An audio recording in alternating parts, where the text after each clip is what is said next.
Hello, everybody.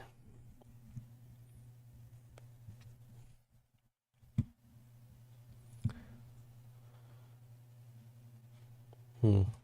My main goal for today is to go over the uh, web accessibility guidelines for just tables.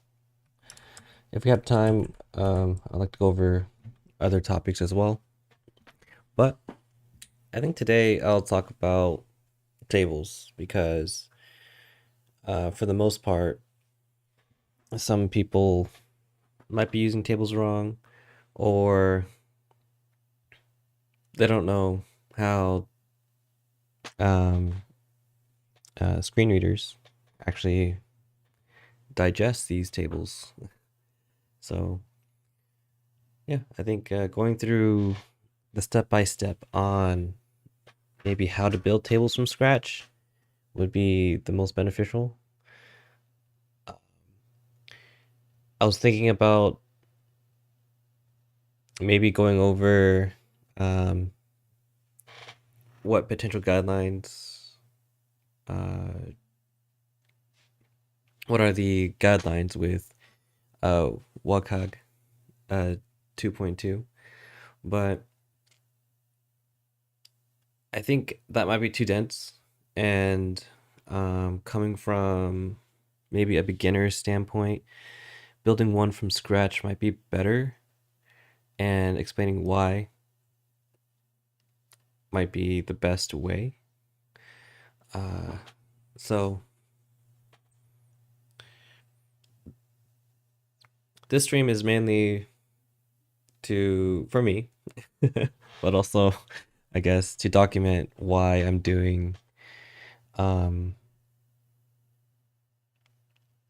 why am I doing the video this way, and maybe that could be helpful, and maybe we could have like a dialogue or conversation later on about what works and what doesn't. So, all right, let's get going. I did a little stream before this about uh, HTML5 tables previously, and I wanted to structure the video with a requirement and starting to build the table from scratch, starting to build something from scratch. Um, I picked, I chose the Las Vegas EDC website. Coming from this website though, um, let's say they wanted to revamp some of their features on their website, saying, how can we make things better? Or how can we um, make it a little more accessible? Make the website more accessible to all users. I came across this page, the hours and info page, and I saw this, the hours, venue and hours under the hours and info page of the EDC website, and saw this long blurb here saying that Friday it starts at 5 for the opening ceremony, and then Saturday and Sunday it opens at 7 with no opening ceremony. Um, Overall, I mean, there's no means of inaccessibility here. I just don't like how schedules are not on tables. So anything with scheduling, hours, um, I think it's easier overall if you put that in a tabular form. So, and to actually compare very quickly on why or on what's happening. So, to do a little revamp, I would suggest putting this information all on a table.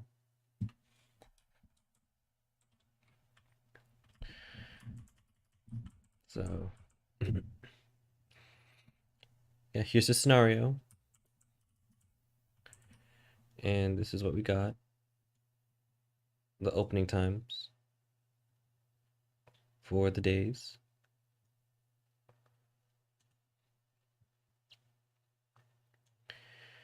I'm gonna make this example very contrived, and if you didn't see, the dates are not ordered. It's quite funny. That's intentional because it does bring a point to why some people aren't really comfortable with um, creating these tables or makes them accessible.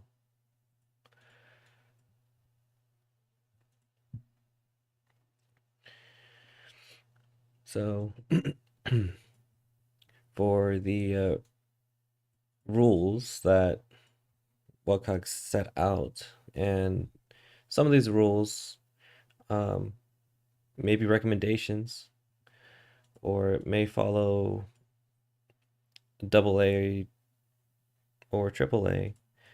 I don't really, um, for me, I'm more looking at it style wise and looking at it towards thinking about it in context, right? I'm gonna try to make my examples as um my scenarios as like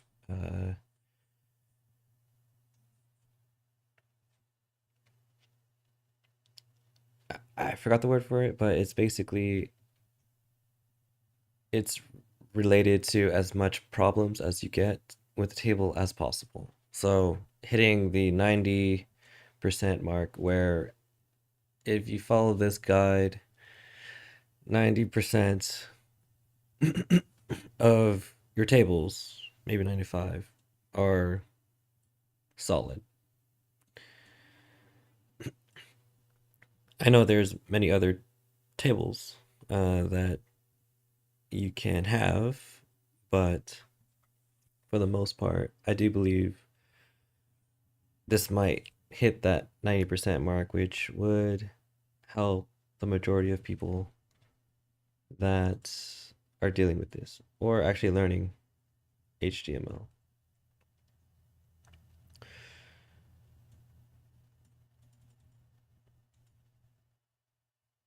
The thing is that I'm thinking about actually describing what WCAG is. So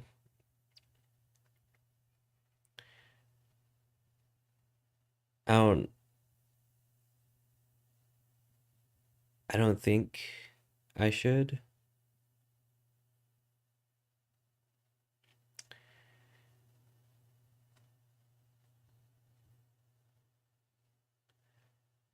Yeah, it's a web consortium of accessibility guidelines, I think.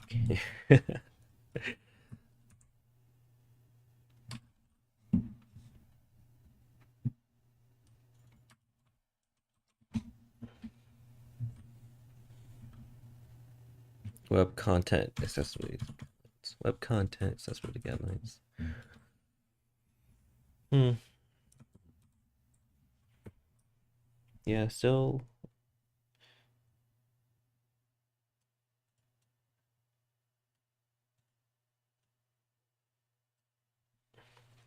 I mean, the thing is that maybe I should describe what WCAG is at the beginning.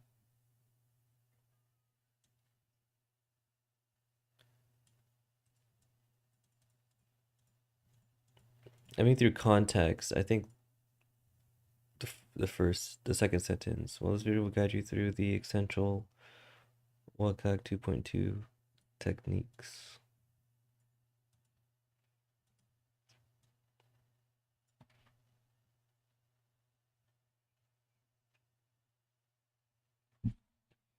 So maybe that's fine.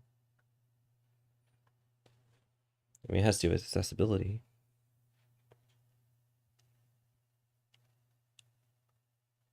Well, just going through the history of it, I don't think that's very valuable right now because this is more of a requirement than historical, and the benefits are kind of stated already, where it creates a better user experience for everybody involved because it semantically isolate, semantically cuts down, um, categorizes your web page into different sections where it can be easily digested and understandable. And tables, yeah, tables are just one way, one avenue of doing that. To be quite honest, if you just put everything into a paragraph tag, that'll be fine too. I mean, all the information is there. It's not like it's inaccessible, but there's more mental load on everybody using it. So,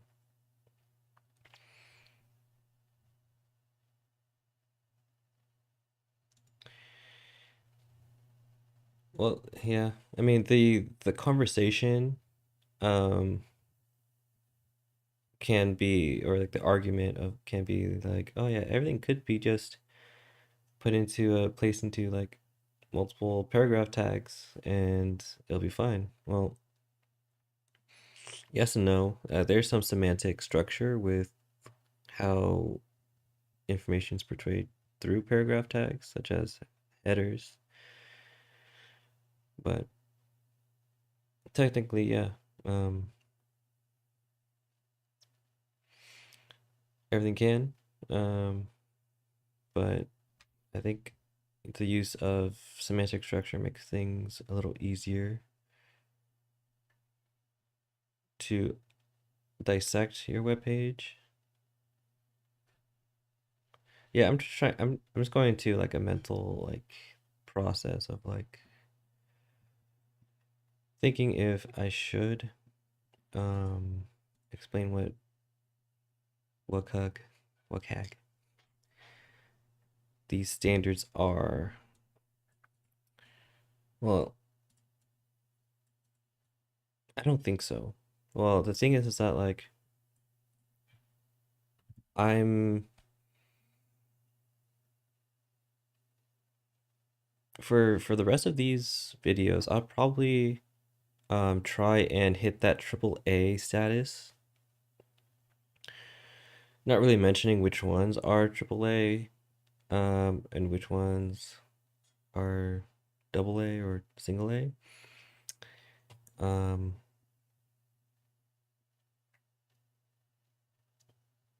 Only because I think the nuance is there, and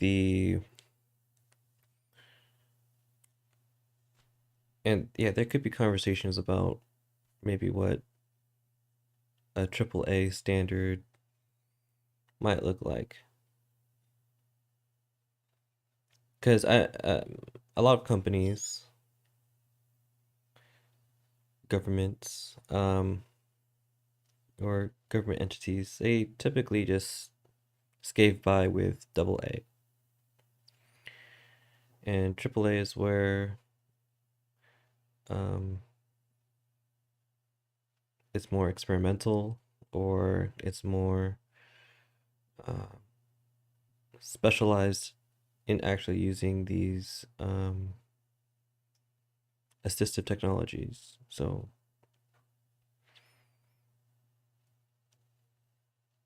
hmm, yeah, I do think it's fine to meet all the triple A guidelines. And I shouldn't label them. I think this is because I might have a higher standard.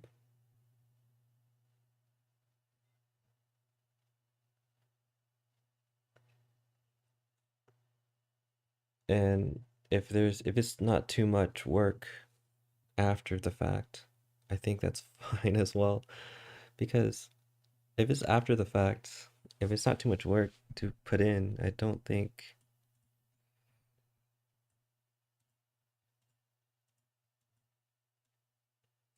hmm, would that be too much information?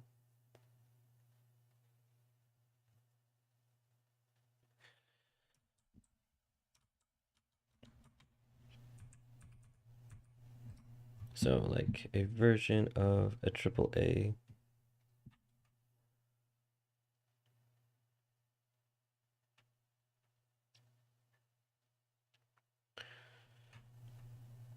Yeah, triple A is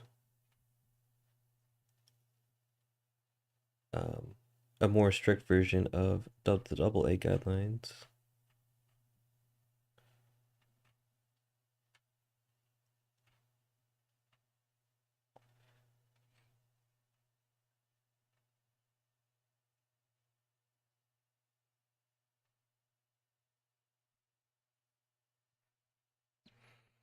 Yeah, so I don't think,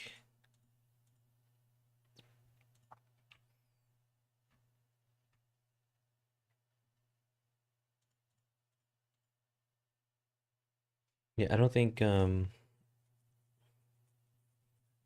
it should be too much work afterwards.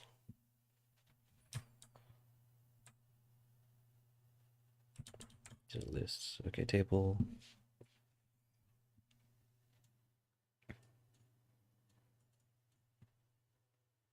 Yeah, I think it's fine.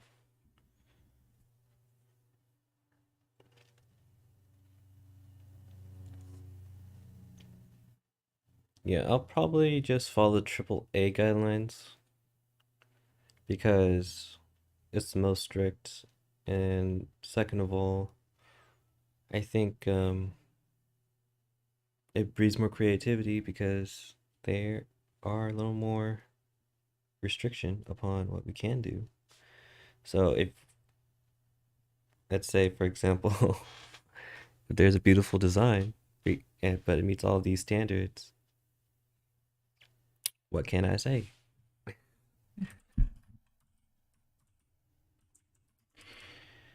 Okay, so simply looking at tables, we can kind of depict um, three three rules that the web content accessibility guidelines kind of state. So rule one is the info and relationship section, 1.3.1. This is probably one of the dense sections of the standards because it kind of explains the semantic structures and how they work together. Um, yeah. And number two is 1.3.2 is the meaningful sequence um, section. It means that there needs to be some order, some detailing, or a marking saying that it is ordered in such a way. Let's see, rule three, which is headings and labels, in which we haven't really discussed on yet. It's 2.4.5 section. It's a it's where it discusses how to label things because with with context. I mean, the context matters in the headings and labels that you create. So we'll just go this one by one. I think what I'll do, the thing is about the guidelines is that um you can't reach double A without the single A. And so I think for the most part, I'll order it as such, where I'll hit that single A requirement first and then hit the double A requirement in later in the video. And I think that's the easiest to think about, where we build stuff from scratch.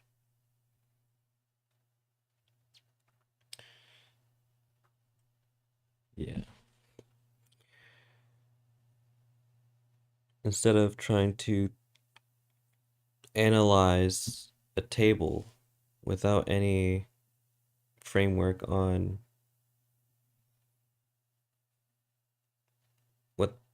what these rules mean. Yeah. And plus, like, this is one dimension. This is just looking at tables, period. This is not like, this is very isolated, where it's not really looking at the style of the table. Is it,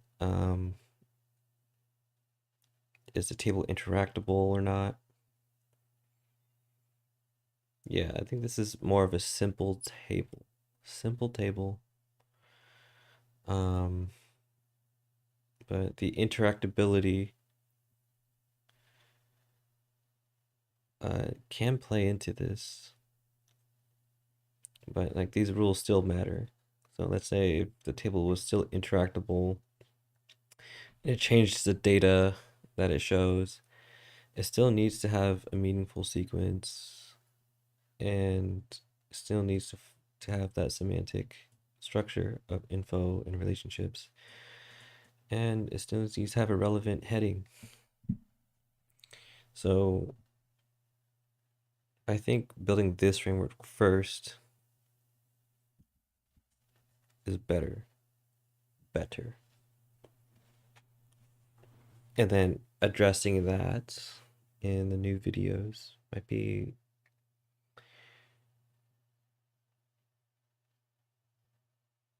a good thing. This is like the struggle of like being a professor. It's like, oh yeah, as a math professor, yeah, we just learned that last year or something like that. Yeah, this you're supposed to learn this in Calc 2.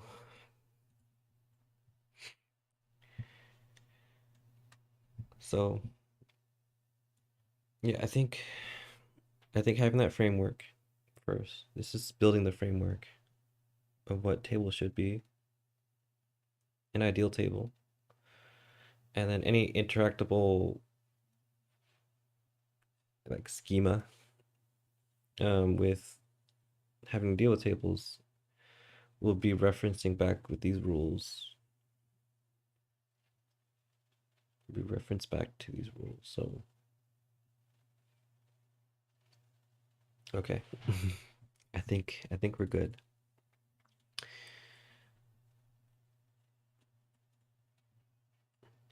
Yeah, because the website can be so dynamic. Like, it's so hard to pinpoint, but I mean, like, I guess like long term, like how should I structure the building up that framework? Which is that's the thing, because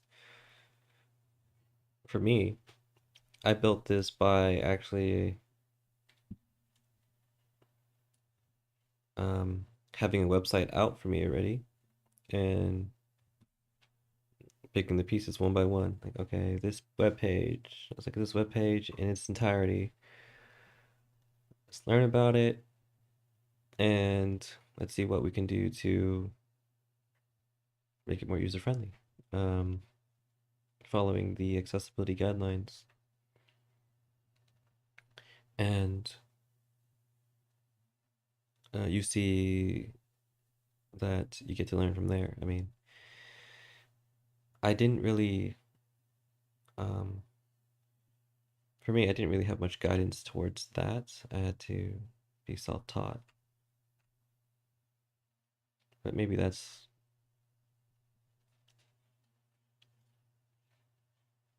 why I like building out this is a little difficult for me. Like how to build it out. I mean, building it out is fine. It's just how to build it out. Because I'm just wondering. Because structure is important, and being consistent is also important. And if I'm like inconsistent and um, wishy-washy, I think that would make this confusing. So after some deliberation, I think the scenario, I bet, the scenario, right? And I think it's a simple scenario with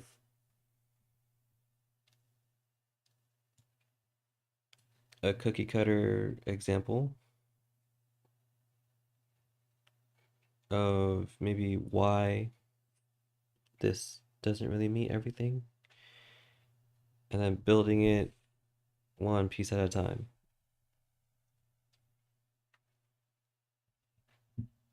would be the best.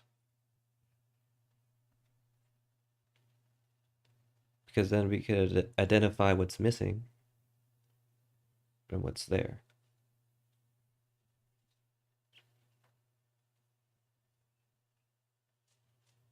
Because, yeah, previously I was looking at it like,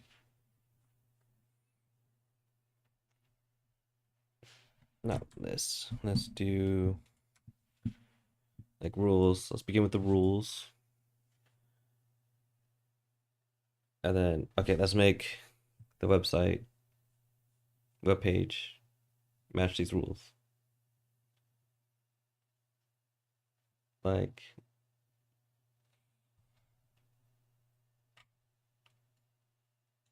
that was a framework that I was thinking about, or like the structure that I was thinking about.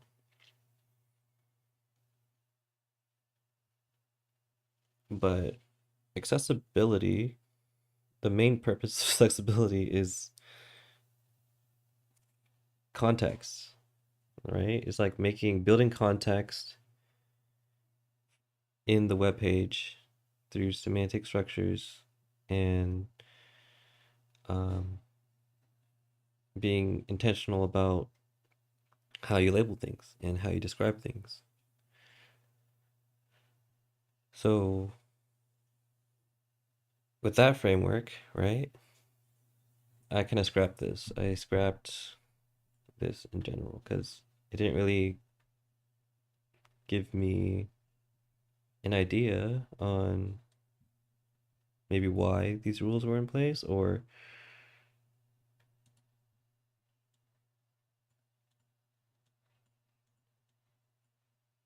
um, what typically, what does it mean? Or I don't know how to describe this at this point, but it was more like thinking in a way where, okay, these are the rules,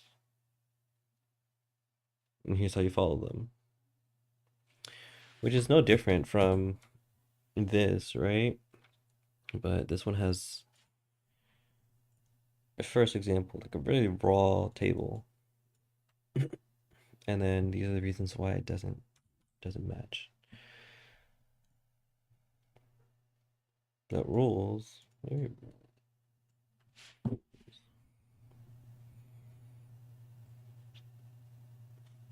yeah, I'm still thinking about it because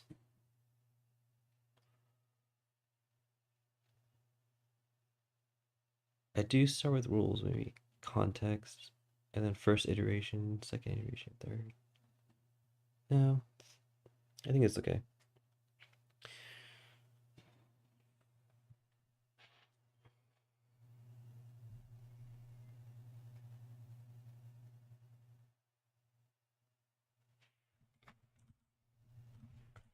Yeah, I think this is the best that I could think of right now.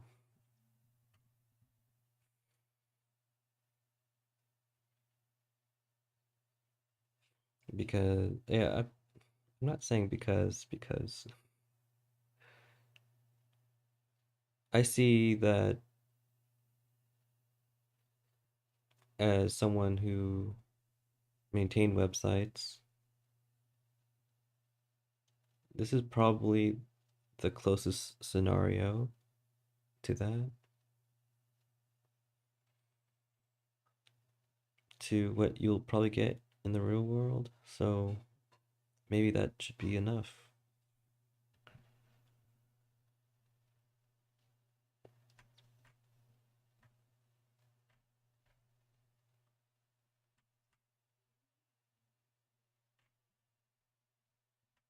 Yeah, simple tables, simple tables.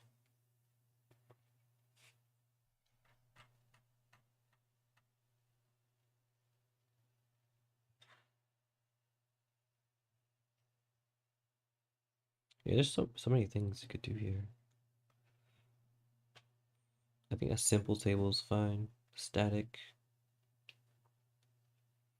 These contains all the elements of what a table ideally a table should be at the end of the day. And making it interactable, you still have to follow these rules.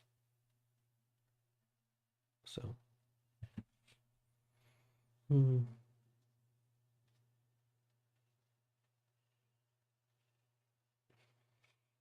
Yeah, now it's like, okay, so if you notice like the the title section, that there's stylized recommendations.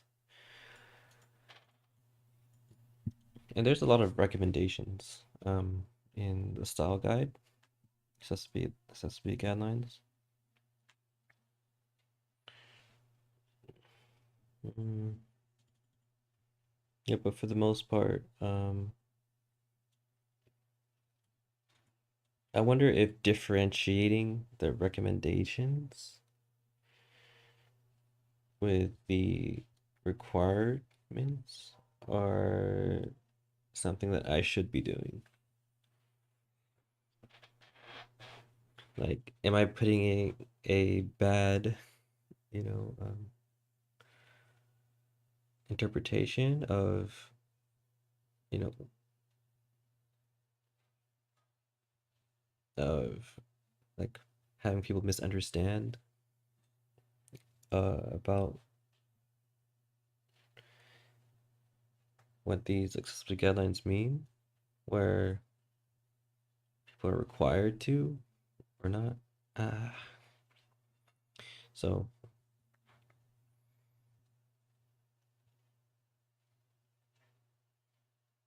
yeah, that's the thing because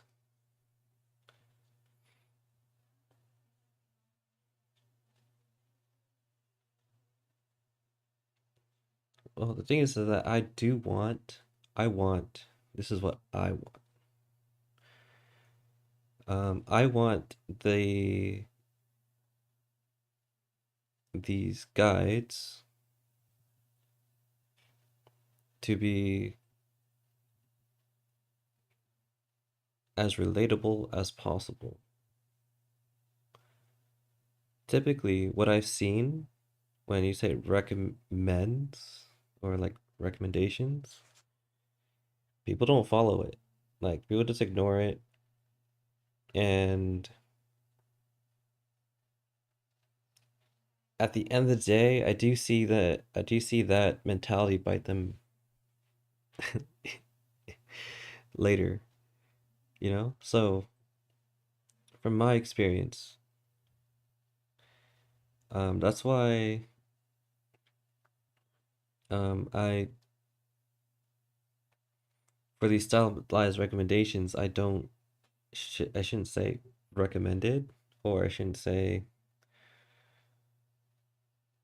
um, optional. You know what I'm saying? Because like the thing is, once I say optional, they're like, oh, it's not required of me to do anything about it. So I'm not gonna do anything about it,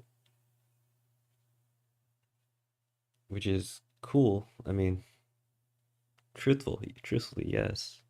I just don't think that in the spirit of, accessibility guidelines, that it's true to, um, what it actually stands for, which is better user experience for everybody. So, yeah, I mean, that's why I think I scrapped this type of learning framework, or I am going to. I built a few documents out, but I all I could really say is that I'm probably gonna go with this framework where you have a scenario. Here's a potential avenue of improving this scenario, and building it from scratch. You can see, okay, the the rules that you have to follow at all times, and maybe some of them are recommended. But yeah, I think this is it.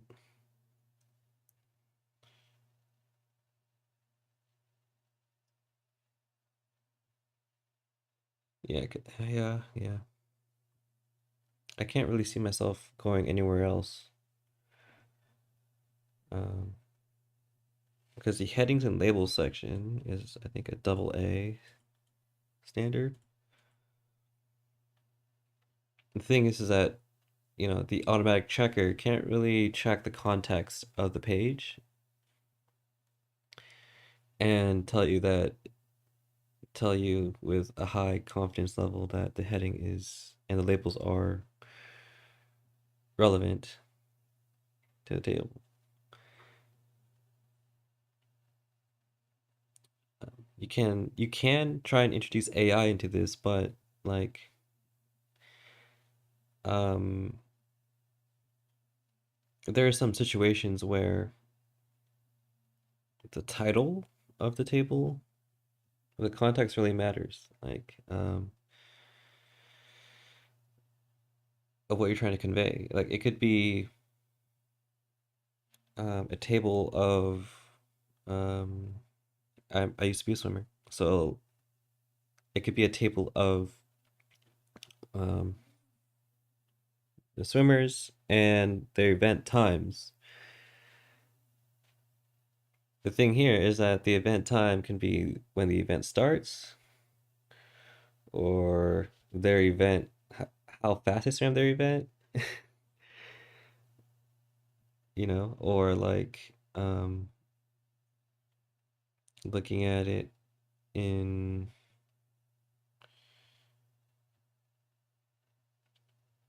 or what events are they swimming at, So like if there's swimming the relay, or they're swimming 100 butterfly swimming event, that might not be enough, but that's in context. Like you kind of know, okay, through the words or the question, oh, when's your swimming event? Okay, that's when it starts. Or what's your swimming event? That could be like two things. Like, okay, that could be the what events are you swimming? Or your, maybe like what was your time for your swimming event? Like, stuff like that. I don't know. Learn a lot of lingo. Um, and being super verbose is not is not kind of it's not who we are. So meaningful sequence, meaningful sequence and headings.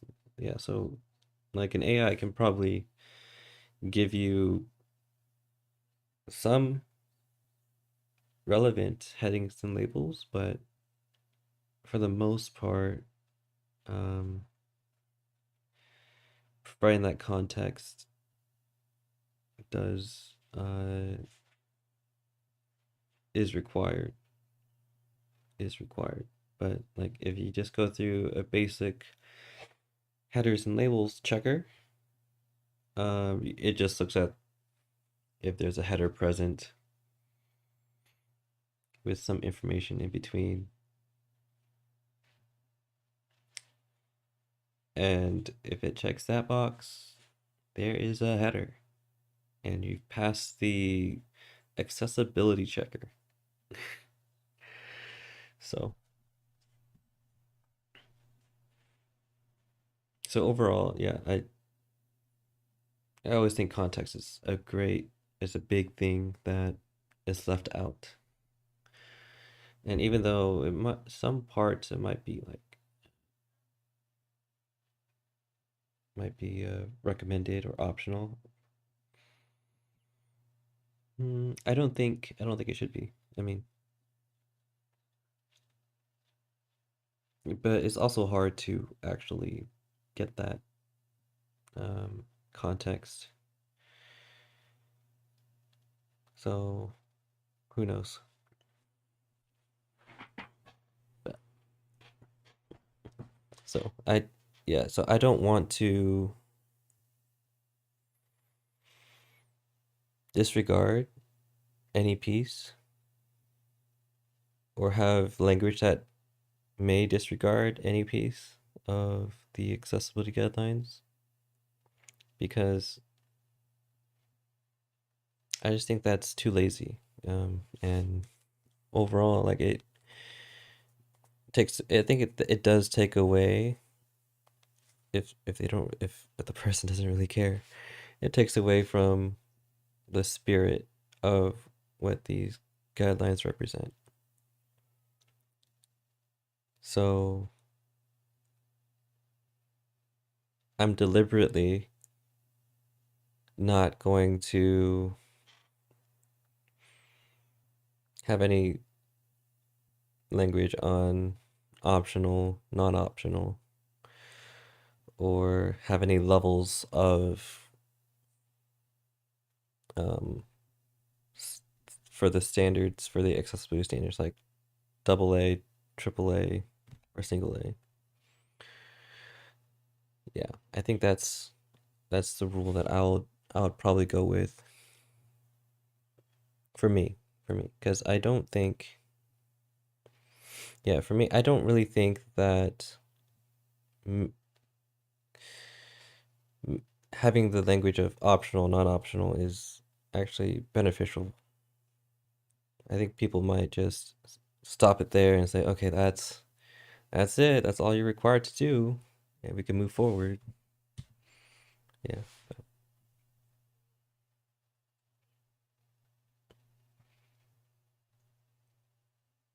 I think I might be like um talking this too talking too much about this topic. But I that's what I think. And that's what I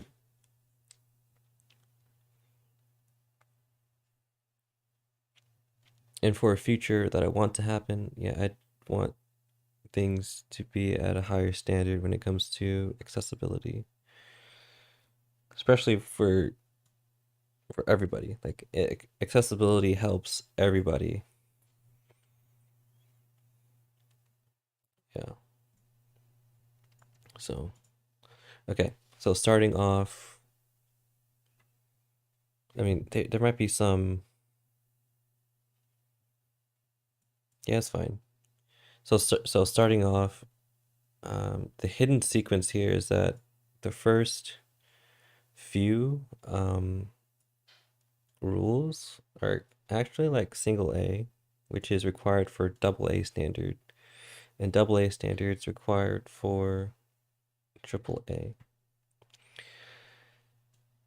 So technically there's that, but that's only if you actually dive a little deeper in self-study. And I think that is a good step forward. But I don't want any lingo that actually says on the video that actually states like, okay, this is optional, this is required. So yeah, I do think, yeah, I'm not going to put that anywhere unless like the only thing I could think of which is optional or non-optional would probably be videos. Like right now is a live stream, right?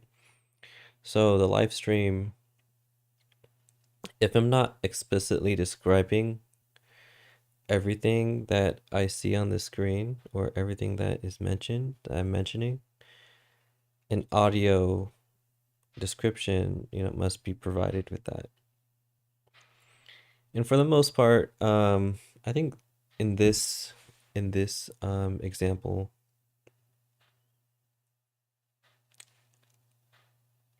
I don't really have the time to actually create audio descriptions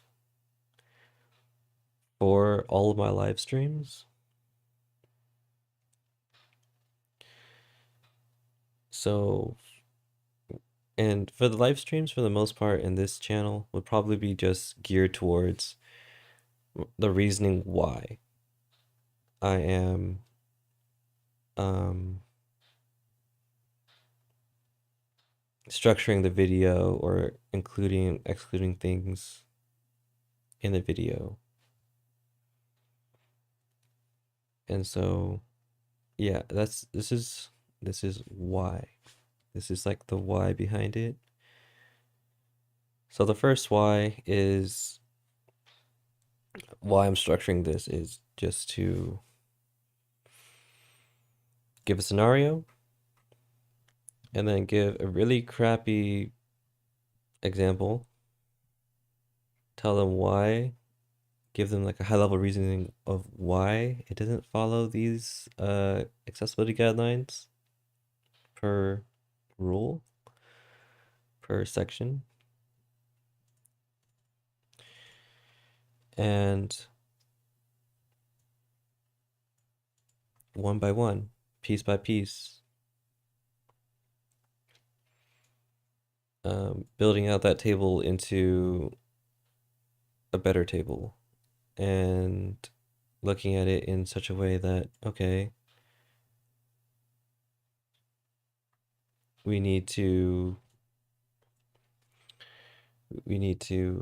see why, a little piece by piece, why these rules matter.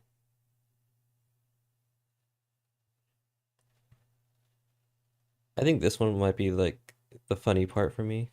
It's because I deliberately in the example early on I put Friday, Sunday, then Saturday. I wonder, I don't know, I just wonder how many people actually caught that. Because scanning it, right? Scanning it doesn't really matter, right? Saturday and Sunday doesn't really matter. But what if, right? What if Saturday had like an event, like an opening event? So a lot of people, might just scan it and be like, and coming in on Saturday because that's the second one. I don't know. Yeah, but this one is great. This meaningful sequence to the table is great. It's a great introduction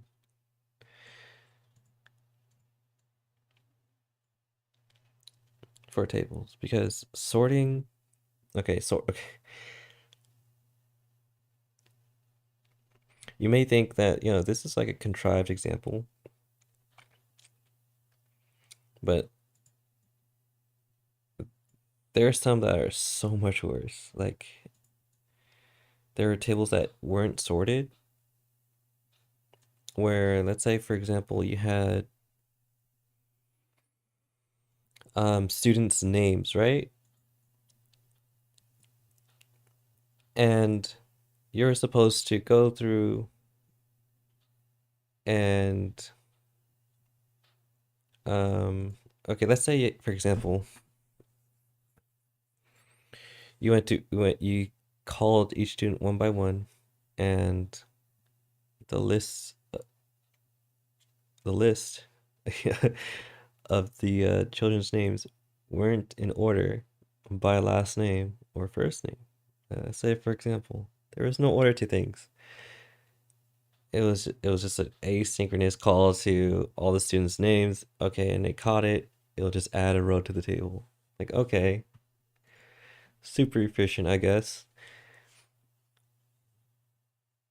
And one by one, you you call off the names y- for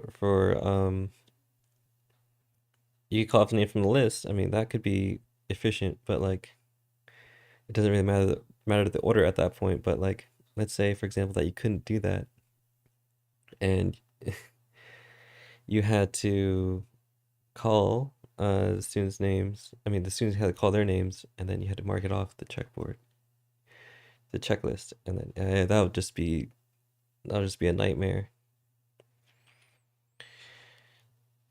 So yeah, I think order. This one, this one's just a quality of life addition to everything. Yeah, at some points there's you could like kind of question why, like, why is this required, or why is this even a rule, a guideline? But it's essential because oh my God, like in you could big brain it and just say, oh yeah, in that scenario, you could have just state the names on the list. But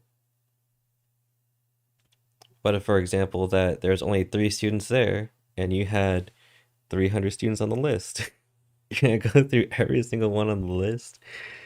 Yeah, that's crazy. Um, oh man, I'm not I'm not trying to be a snark about it, but like that can happen. And because the names are just not in order, you gotta go through 300 almost every time, unless you memorize them, in which like, oh, like you do it. But like that's so much mental tax that was put on just because, the user experience wasn't taken into mind. It was just the architecture. Okay, it's like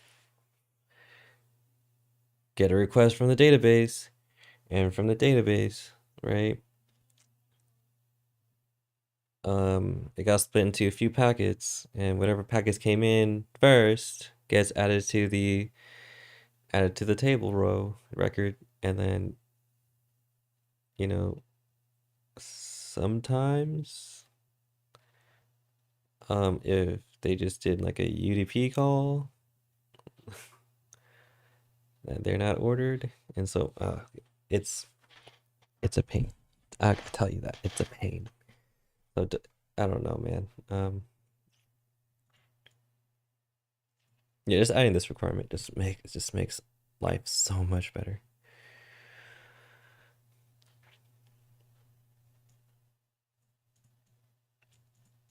Yeah. So meaningful sequence number two.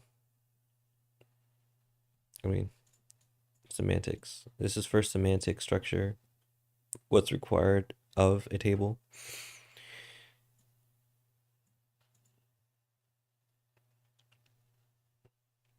So here's the thing. Okay, so the tables, right? The summary attribute is discontinued in HTML5, I think. And so instead, I what they did was they actually put an aria described by attribute in place of the summary attribute for the tables. Um, this is because I think this is because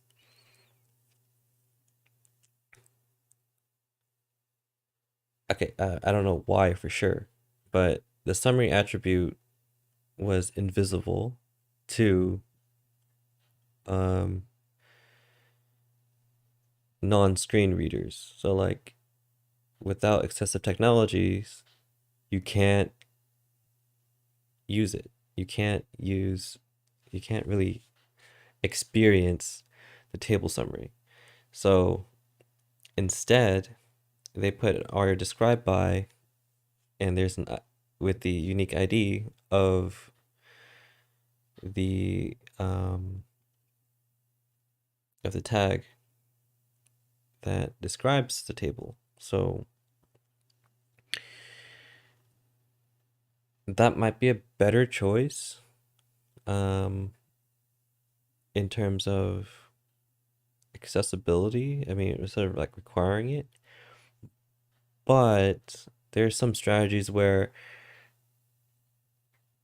anytime there's a table summary, right? You could say it's invisible to non screen reader users or non-accessible technology users. So like you could just CSS, you know, make it a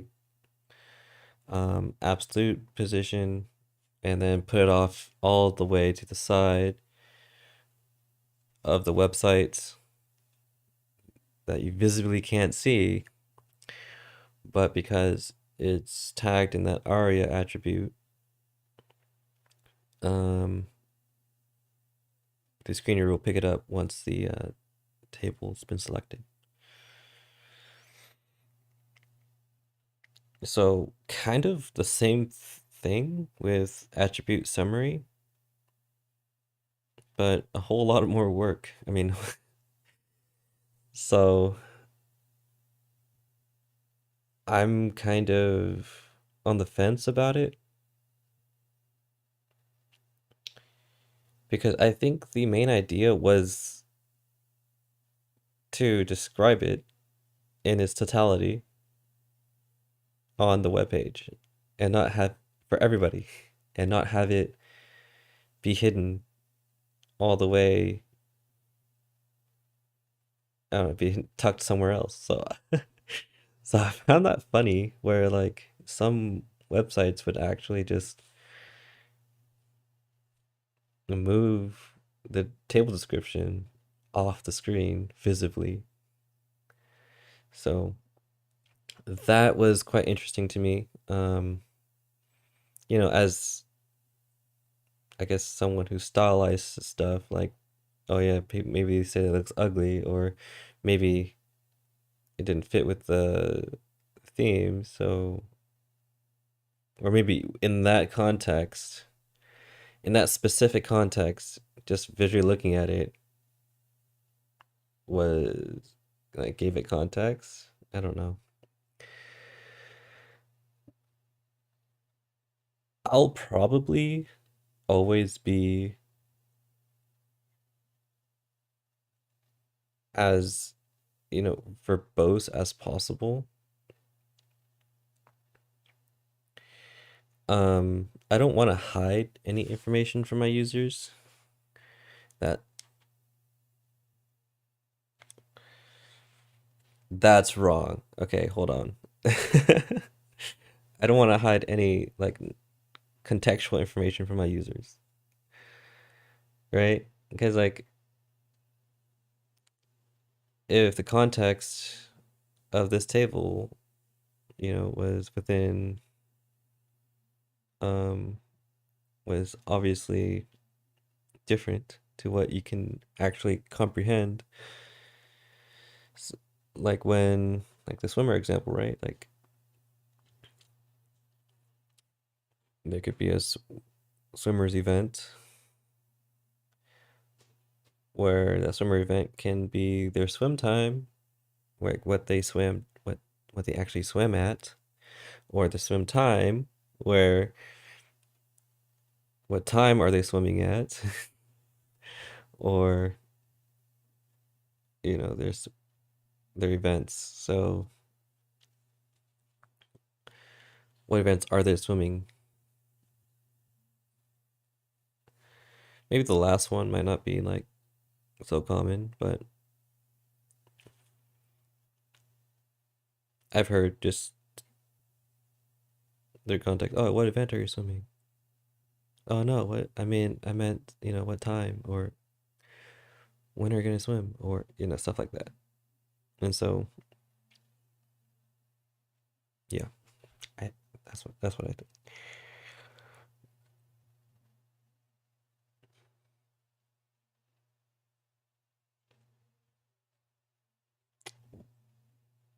Yeah, yep, yep.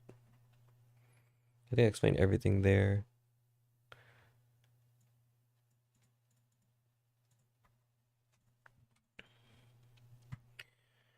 So the headings and labels requirement.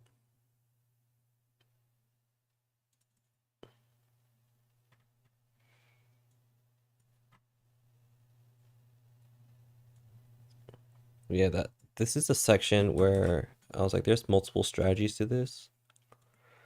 And for the most part, going through a screen reader, navigating through that. Okay, the rudimentary uh accessibility test, rudimentary meaning the basic um accessibility test is through screen readers, are through screen readers. So there's screen reader software such as NVDA, or there's native operating system software, such as the narrator for Windows. So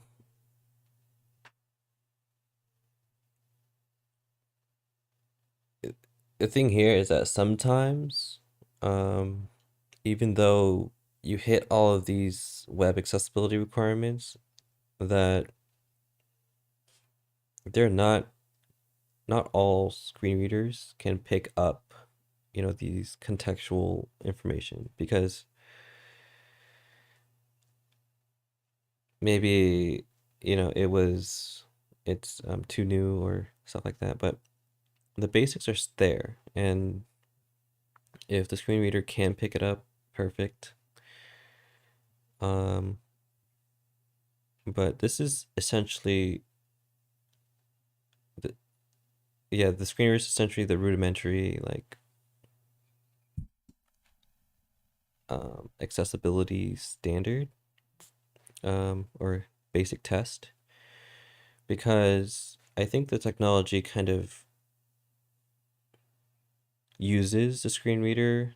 It uses the screen reader technologies, and then it funnels that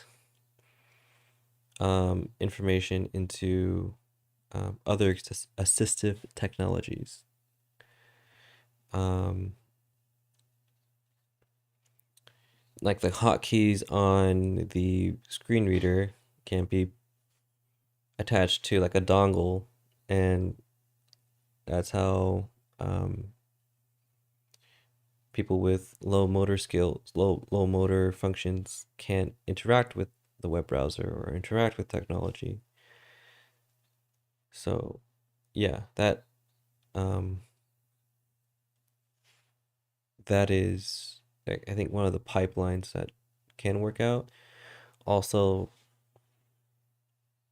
words, right? Like the screen reader can um, create essentially like a caption, like a like a talking caption every time you move.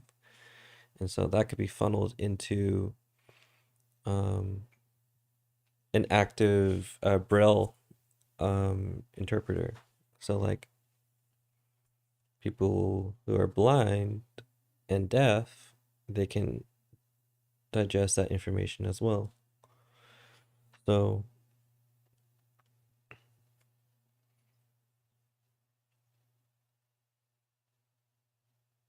yeah, that'll be interesting. Well, yeah, things maybe like privacy and yeah, I mean that's a lot. It's a whole lot of different contexts. and looking at it from a user standpoint creates that context. And the thing is that maybe these guidelines um, kind of won't be enough because maybe the situation calls for it. So I think it's learning that context really matters, and these guidelines are there to help us think. So like it's like a framework of what's possible, and with by understanding these technologies we can like say, okay, think creatively on like how to solve that problem. Okay.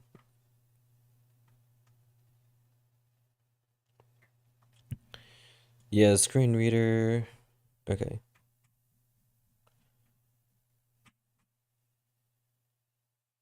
So I'm essentially what I'm going to do here, right, is to give the scenario.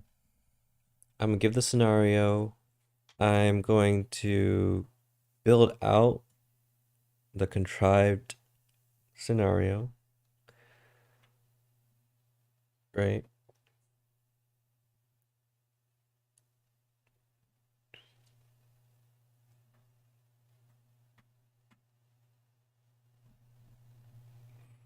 The thing is that I want, okay, what do I want? I want,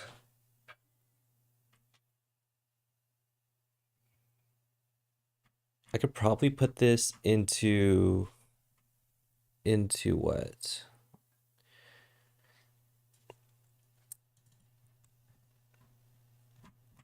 Requirements. No, I'm gonna remove all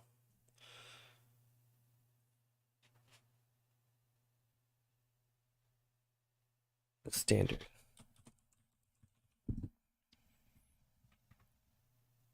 Yeah, I'm not, okay, so for all these videos, I'm gonna remove what's optional, what's not optional. I'm gonna remove that language. Also, I'm gonna remove, what am I gonna remove? Nothing else. I think this is fine. Um,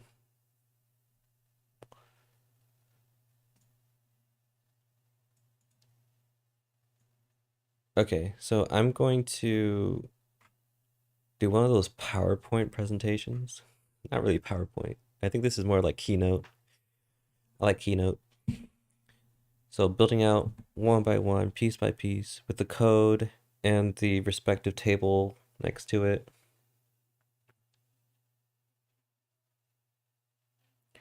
I don't really have to show my face. I really don't want to show my face.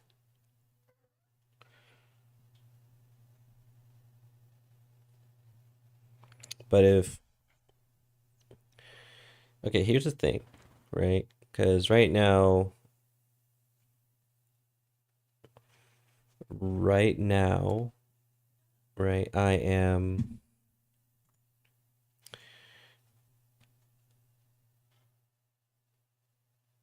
I'm really casual, right? Like, I just have a tank top on and I'm just brain dumping, dude. I'm just brain dumping and I'm just making decisions that, or stylistic decisions that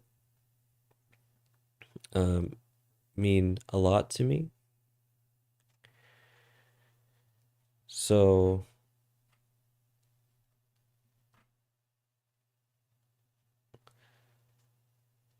in that context, right?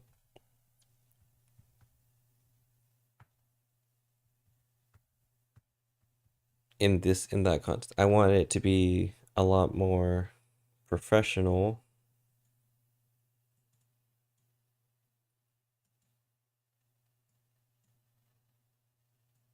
you know. Maybe I do both, right? I could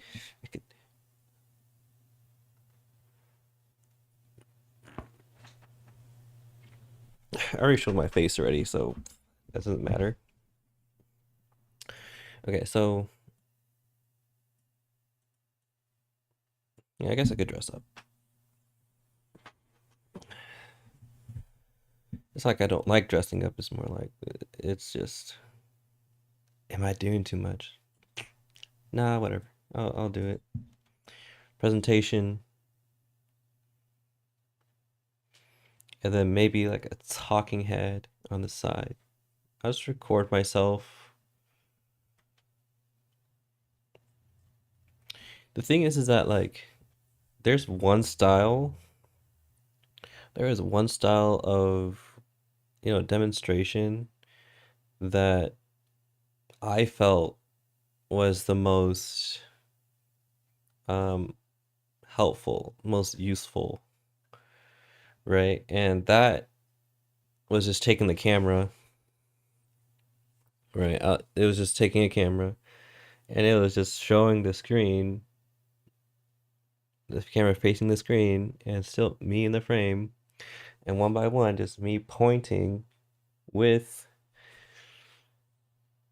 my actual fingers to the screen. And so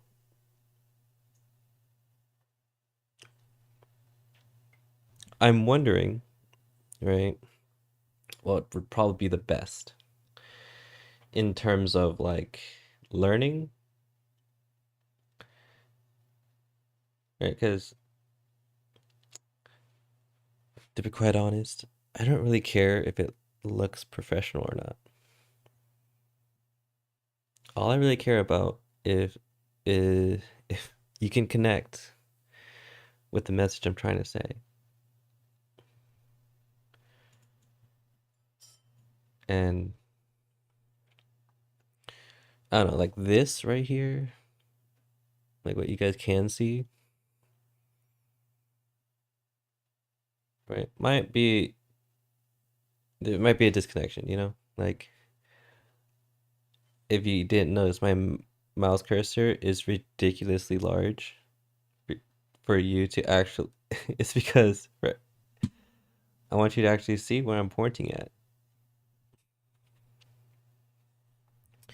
And a normal screen, right? A normal mouse size, cursor size, like you have to really squint and actually look at it, like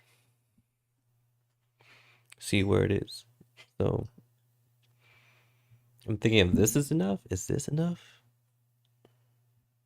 Because at the end of the day, they have the same, what's that called?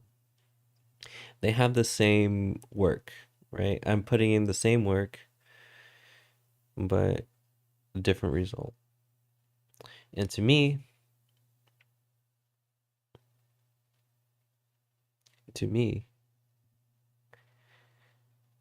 I connected more with that YouTuber that actually moved the camera and had a little shot frame of them and the monitor and them just trying pointing at the monitor.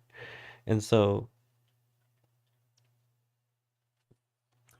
and so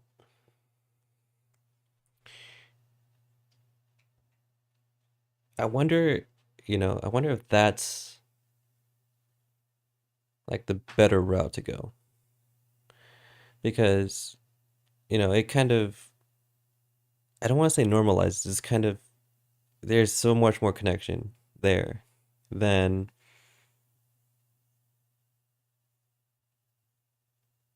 having such a slick interface or such a slick animation, you know? There's times for that, I understand. But I guess the demonstration portion, right? The demonstration portion and not really the objective portion, right? Like there's something there. And I don't- and yeah, I think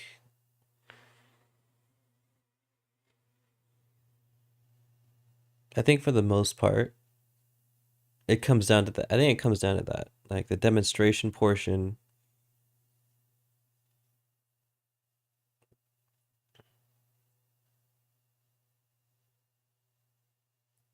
I think the demonstration portion has to be more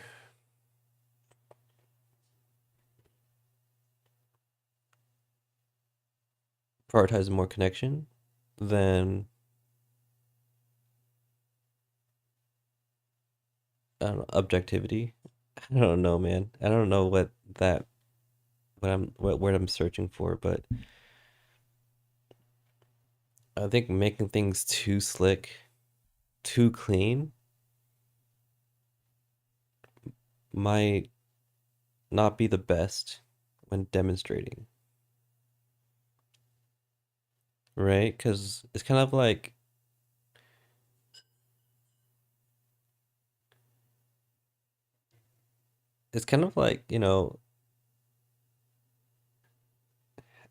questioning like how do you get that, right? Sometimes it's a bit unnatural to see like letters that pop up on a screen and say, okay, that's what happened. And so like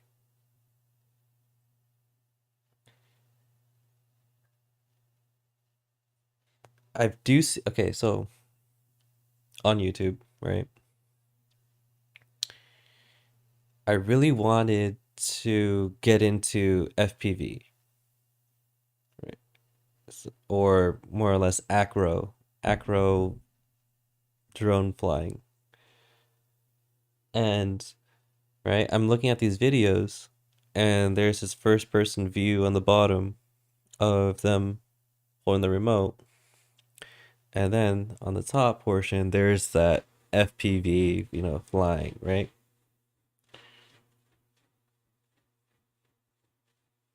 And I understand, right? I don't think there's any other way of kind of showing that.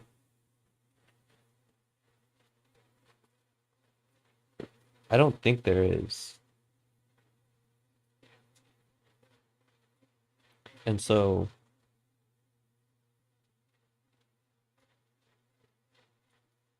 yeah, for the most part, like, what I'm trying to say is that it looks kind of bland, right?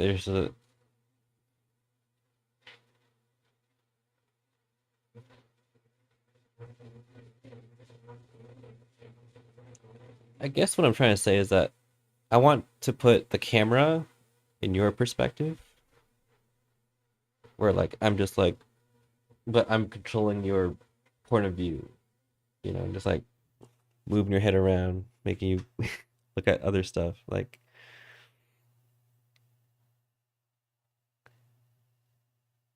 wait, I think,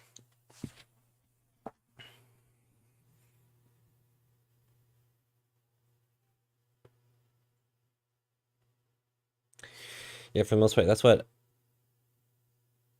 I'll try. I'll try in this first video. I'll see where it gets me because, yeah, I mean, my philosophy, I guess, from my experience, um, the person who actually recorded their screen got better. I mean, I guess I was able to learn better from that instead of trying to focus on the screen itself or only the screen. So I guess we'll see. I guess we'll see.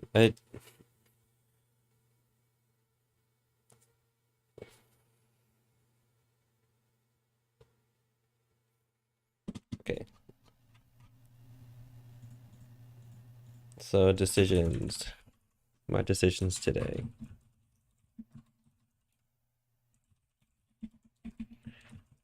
I'm gonna. I have to recall. Reframe from um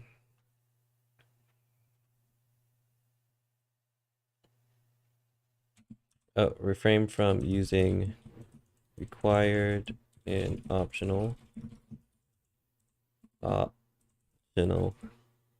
don't type very fast, by the way. Refrain, lol, avoid using. So required and optional, I'm getting rid of that.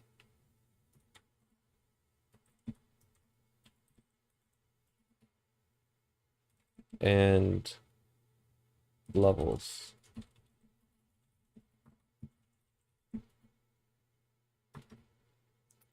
So like the reasoning here is anytime people kind of look at the requirements, right? In any project, and it's understandable, is that the requirements means different things to different people. Like requirements are maybe doing what's necessary and then leaving, right? Sometimes requirements, right, are to other people means looking at the project in context, making sure that the important parts are moving and completed, and everything that's optional is just like icing on a cake, cherry on top. To me, in this context, in this type of um,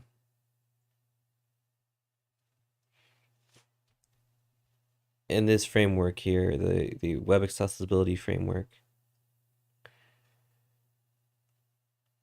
context matters a lot, and uh, I think it'll be a disservice for me to say optional or not optional, and to describe the levels, because um, sometimes the levels are required. Like I'm saying, as in like if you actually know. So like the levels, for example, are single A, double A, and triple A. Depending on what you do, right? Different guidelines, right, are placed upon you, right? They're for example, like you could just put a p like you could under the header 2 tag, right, of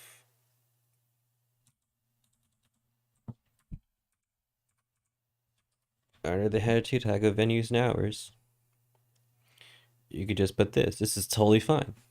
This is totally fine, right? But let's say you put it as a table, there's things that you need to do to get that table working. And if, for example, you want things to be more complicated, yeah, there's more things that you gotta check off. Right? Does it make sense? Is there an order to things? Um, yeah, can you, easily digest the information?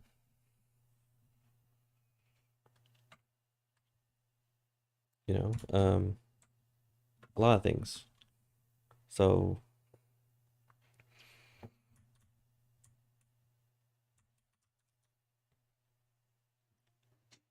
for me, I think the levels is an indicator of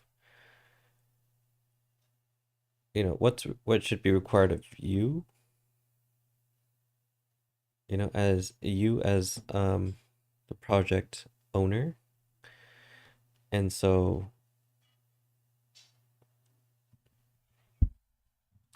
I can help with that, but the level should be what's recommended. Level should always be double A. Triple A is like going above and beyond. Um, but the thing is that like the triple A standards are not too far fetched from the double A standards. So I see it as why not just hit the triple A, right? So um, yeah, why not just hit the triple A then at that point?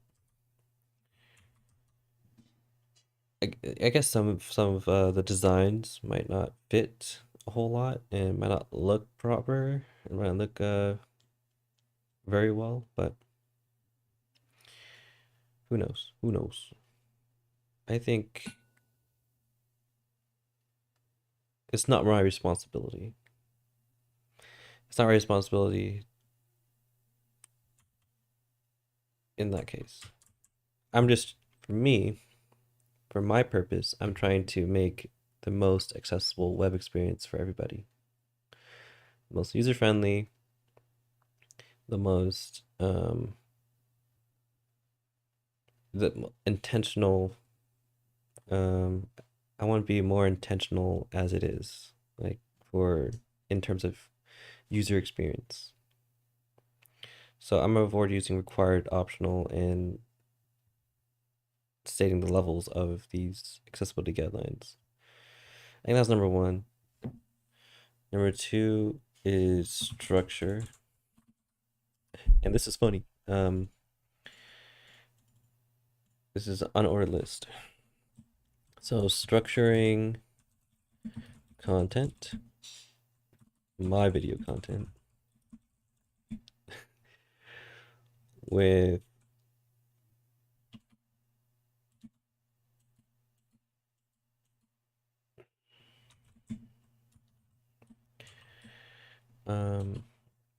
how to structure my video content. It was scenario.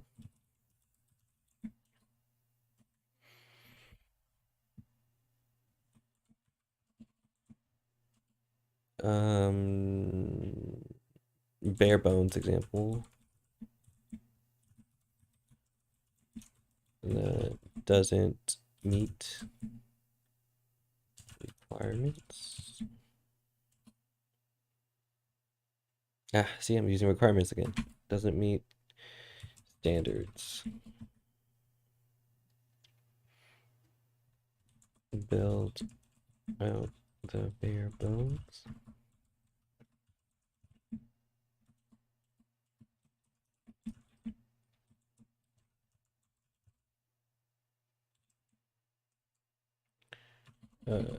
Meet the standards one by one and demonstrate before.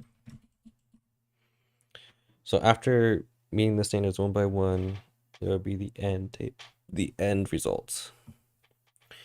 So compare the screen reader, compare the, not the screen reader, the tables, compare the before and after with a screen reader.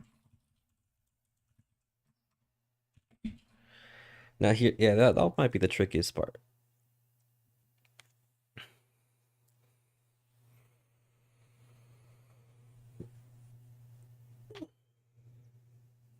Yeah, I mean, it doesn't really, actually, it's not tricky about it. It's nothing tricky about it. So how I'm gonna do it with the screen reader? Um, I think free, I'll use a free hand movement, freehand camera movement.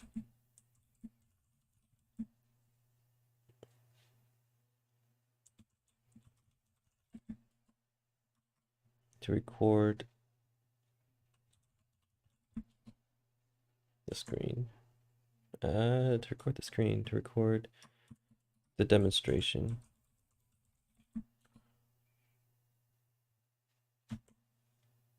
Oh, make sure.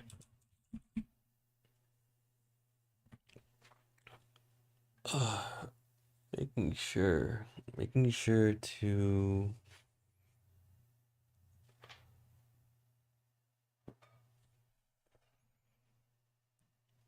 Of course, making sure to get the screen reader interpretations.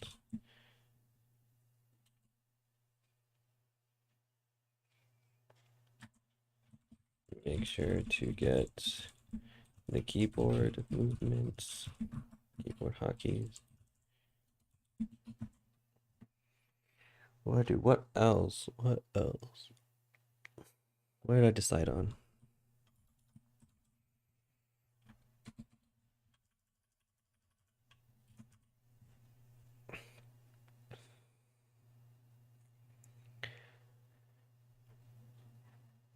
So void required, optional levels, structuring content.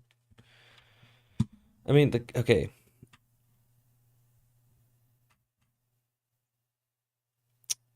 So here's the thing. Here's the thing. The GitHub, right? So this is just HTML, right? And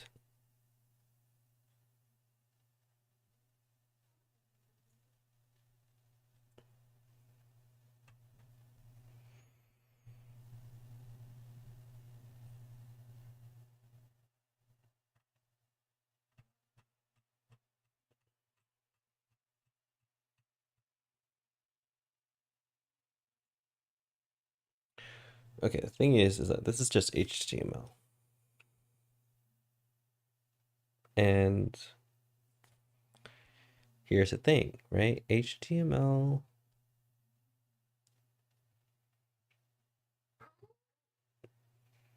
with my progressions. I think that's fine getting uploaded, but here's a big but here. I guess it's kind of like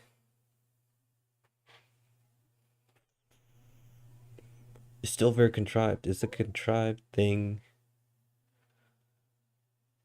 Um, yeah, I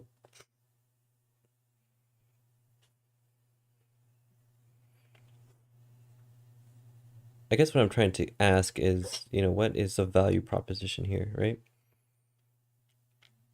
Like, what's the value of somebody just grabbing that table from GitHub?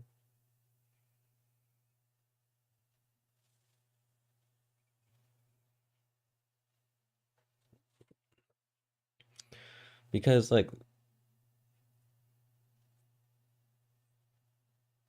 I guess it's fine, right? It's fine. I don't see, um, I don't see much issue with it being on GitHub.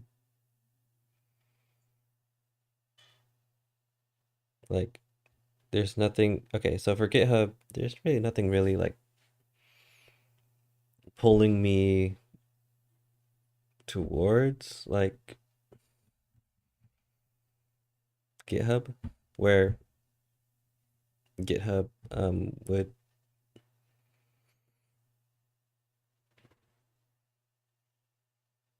I mean, for what I'm trying to say, it's not compelling, right? I'm at like 50-50, right?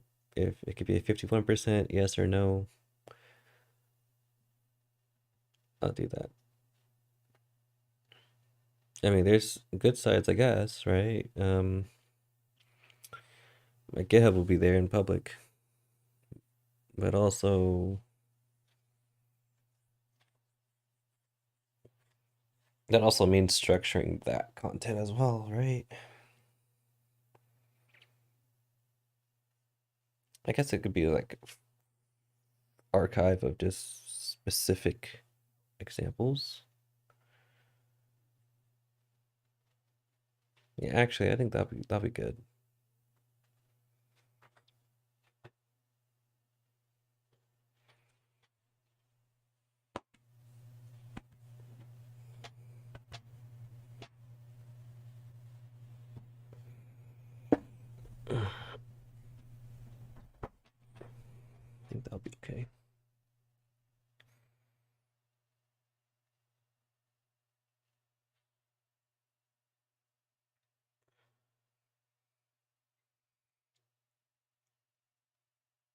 Yeah, specific examples.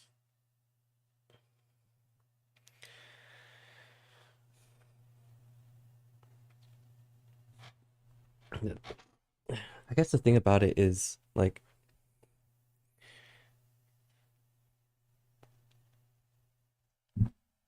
I guess it could be tags, right? Tagged examples. So like HTML and then HTML like dynamic or stuff like that. Like a sorting, like have a sort or have a system to it because the system okay, the organization, right? It might be the difficult part for me because to be quite honest, I'm not very organized. And um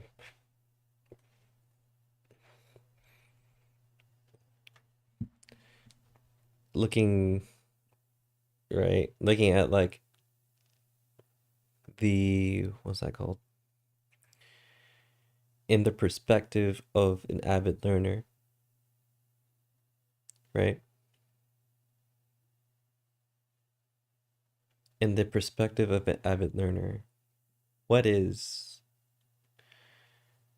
the best organizational structure, right? I suppose it could be like HTML and then let's say tables, list, like all of that semantic structure, right, of HTML5. And having all that,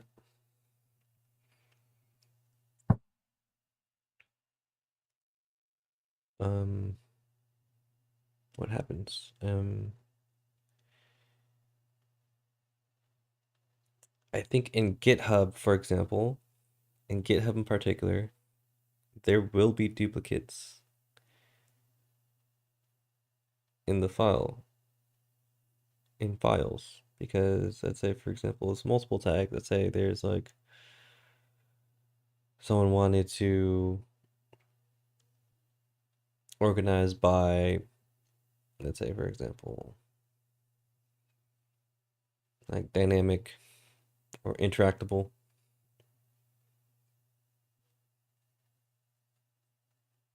right? And that's just its own category. And then under tables, for example, there will be interactable tables in there as well, under maybe advanced or something. Or under tables, just, and that'll be interactable. Because that is the more advanced um, topic. And so,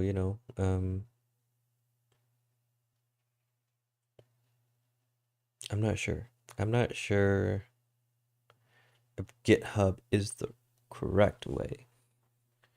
I mean, is the more sustainable way because this will be like the more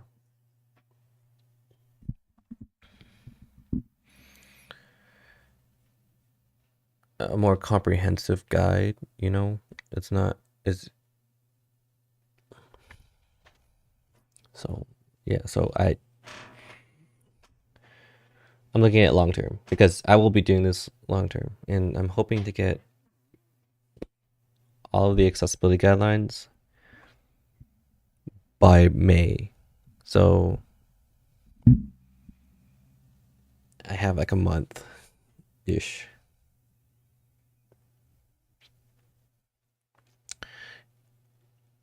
I guess not all, but like for the majority, like 90, it hits that 90, 99%, 95% of everybody who has a website. So because I could structure it like Okay, so here's the thing, like there's different scenarios for things on how to like present information on a website. There's different scenarios, and there are different ways of conveying that information. I guess like the standards way, instead of just a p tag, is a table.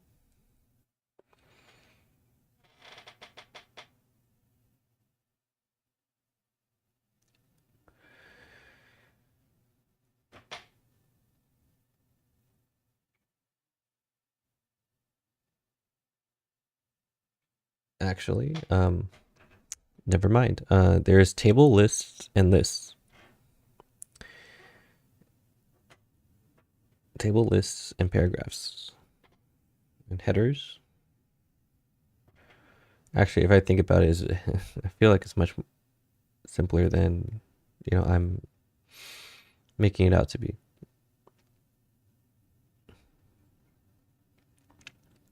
Okay, going back to the topic, right? GitHub.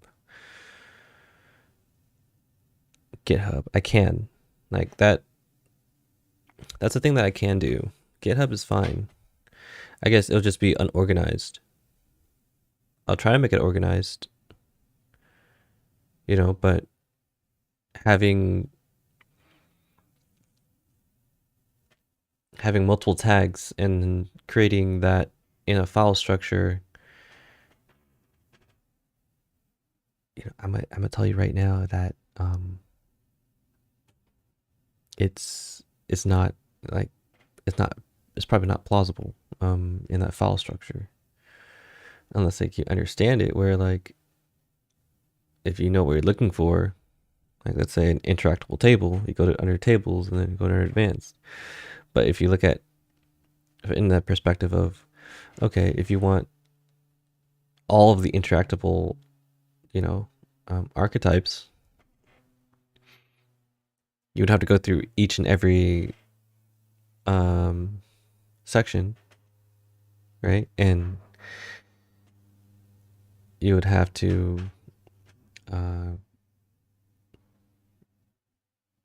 look at those one by one. So either I make a website where it has that database, right?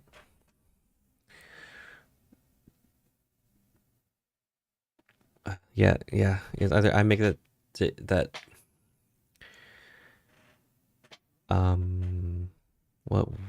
what am I gonna say? What was I gonna say? If I make a database and I tagged the data, right? Like the HTML and descriptor,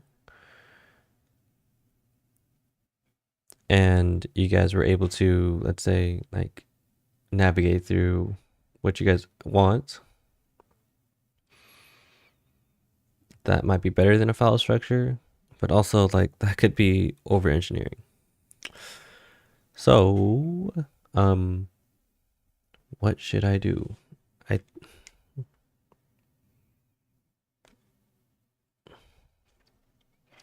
mean, over engineering, I guess. So over engineering puts my like timeline back a little bit more.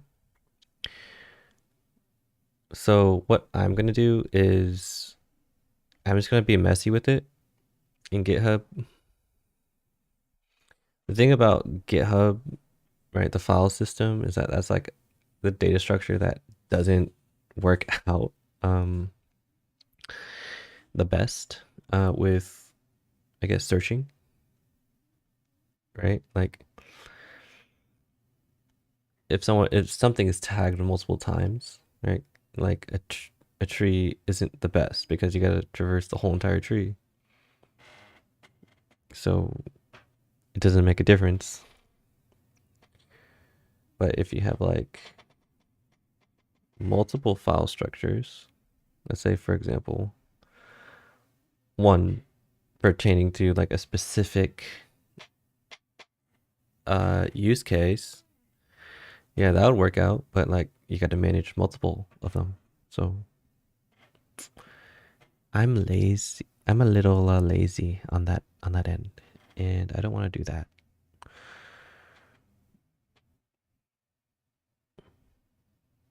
But also building out like what was that called? A no SQL. What's that called? No SQL.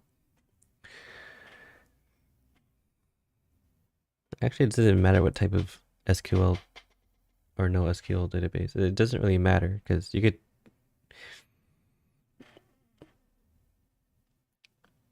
I'm gonna say this with a grain of salt. Like the relationship types of relationships that I can make with them that I do want. Um, it doesn't matter if it's an SQL or SQL, and I don't think the scale is gonna be that big where you guys would use it. But who knows? Who knows? And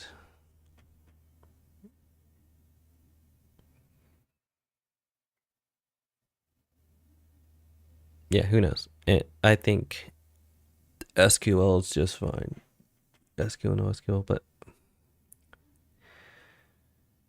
if I'm being honest, what I'm trying to say is putting it in a file structure, putting it on GitHub, is not sustainable. I don't think it is.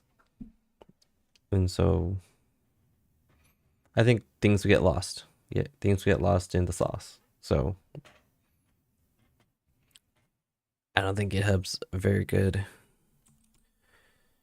GitHub for now, but not for the future.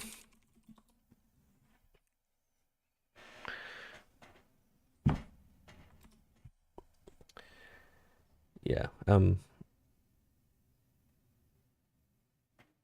That's what I think.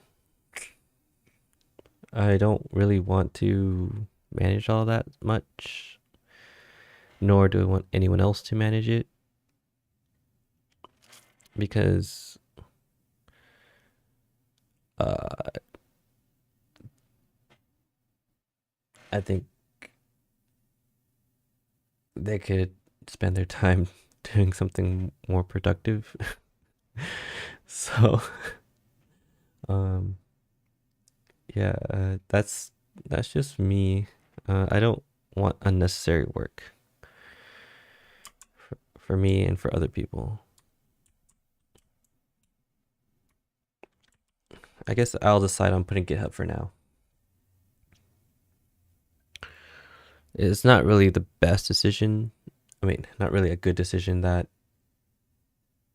I'm actually, uh,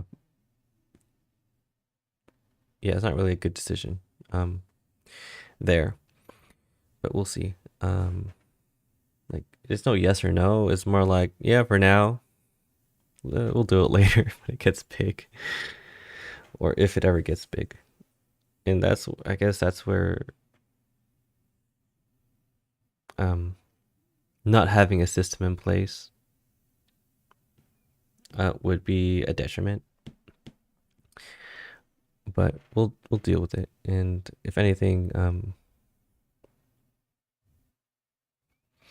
I'll I'll have someone who likes organizing or who doesn't mind organizing help me organize it. But the thing is that like, how do they know how would they know how to organize it if they don't know what I'm doing, right? So, um, yeah, I think that might be a learning curve for me, training. So that'll be me. Um, that'll be me later. I did have trained people in the past. It's just not like super technical, super technical stuff. I guess it's not really technical. It's more like categorizing things. Can they categorize it properly? Stuff like that.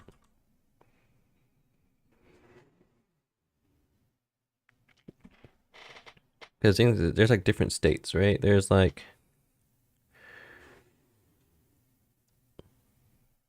of websites. There's like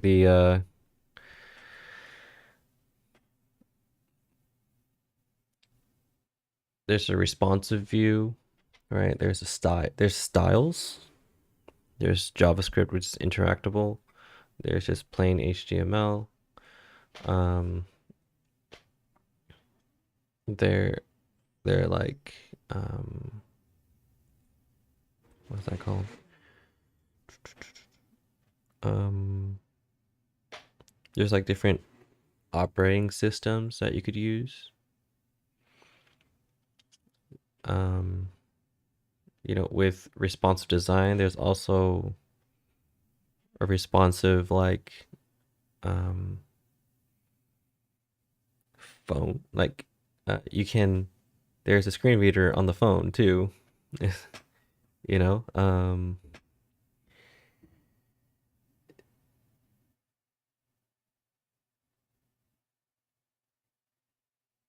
Yeah. The thing is about like I think that might be a category in of itself, right? Like mobile versus desktop, right? Mobile, desktop. I mean, okay, so I think of mobile as in devices of iPads and under, and maybe even like small laptops, like those mini work laptops, like a little Chromebook. Like I'll call that a mobile device because first of all, like their screen, it's laughable, right? Like they're what, like 14 inches, and is great for travel. I understand, like, but you could barely see anything, right? Like, okay, I'm lazy. Okay, first of all, I'm lazy, and I'm just gonna keep saying it. I'm pretty um when it comes to digesting information, like I'm probably lazy, and that affects like comprehension, right? And the time to learn, the time to understand. So T time to TTU, my TTU is my average TTU is pretty high, and it's only because um I have like this small form of dyslexia where like it gets I get really tired, really exhausted reading. And so if maybe there's like a font that I could use in regards to that, or if there's a alternative visual representation of the information, I'd prefer that than reading. Um, and yeah, um, that's pretty much um, why it's so hard. It's so difficult for me to read books. It's not like I don't like reading books. It's like it books are from people that I've talked to. Like it gives them energy. Like they love doing it. And for me, I like doing it, but it gets exhausting, right? And so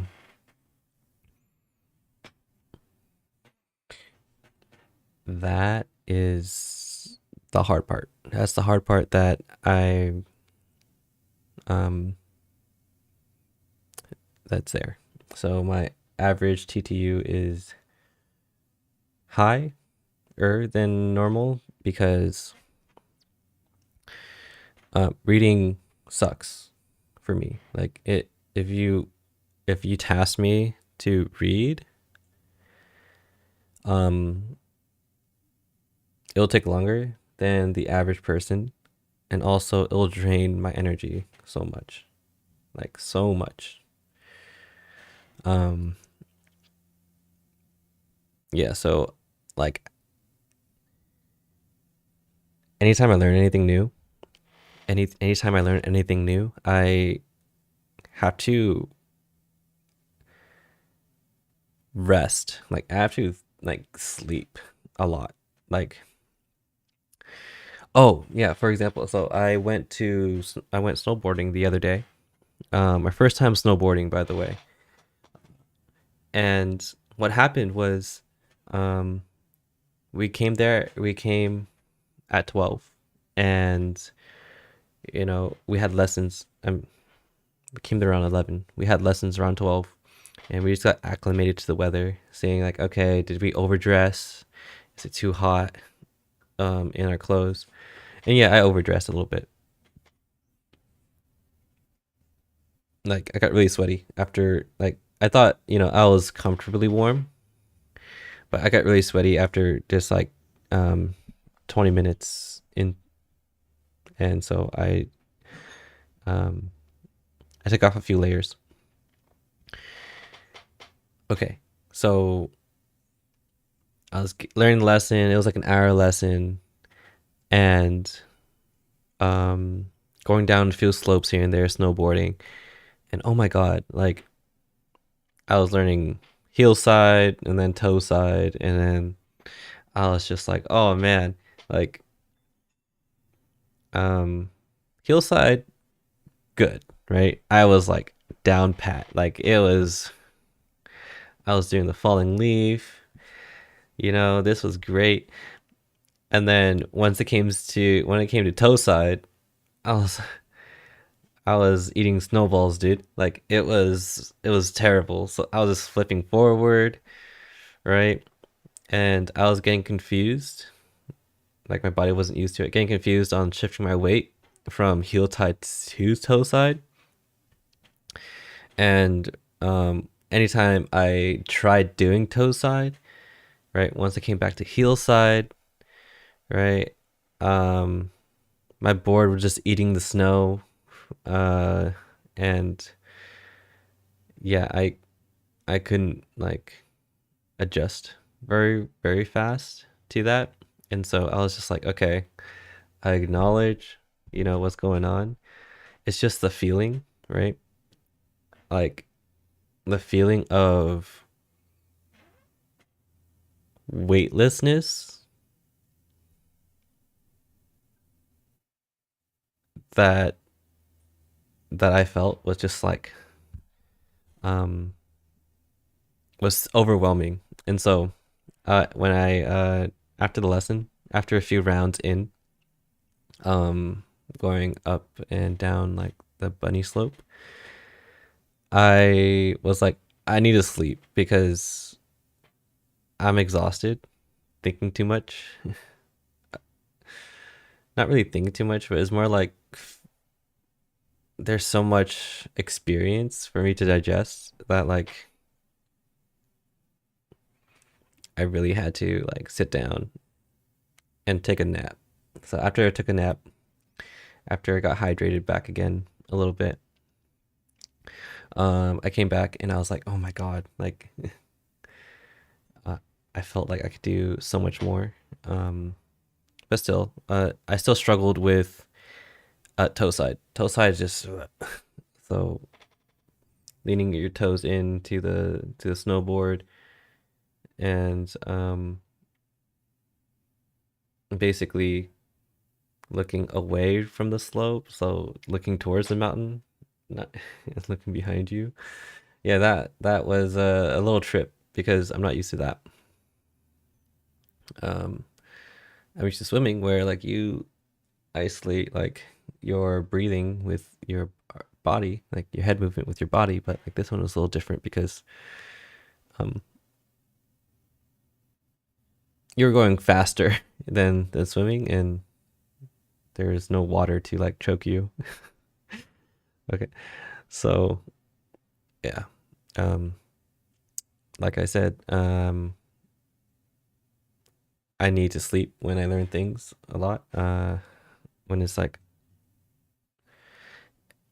I wouldn't say overwhelming. I did say overwhelming earlier, but like that wasn't really like the right word to describe my experience. It was more like um I guess exhilarating. Like if it's such a new experience to me, like my body has to adjust. I think like the energy that just like goes through my body is just different, and like body has to be adjusted to that new experience. Okay, so GitHub, I'll do it, but it won't be organized um to the level that I'd like it.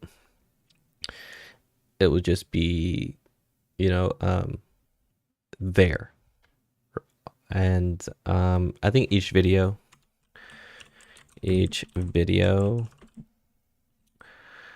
um will directory. So each video will have a directory to the GitHub repository.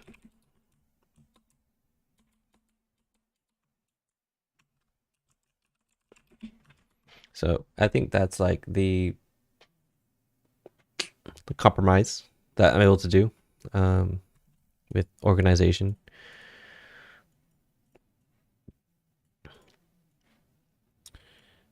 Huh.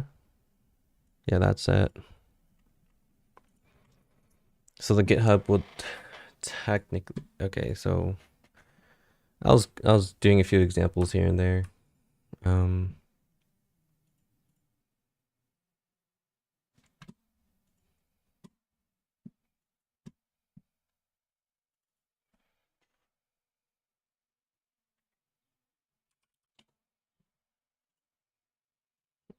45 is too huge.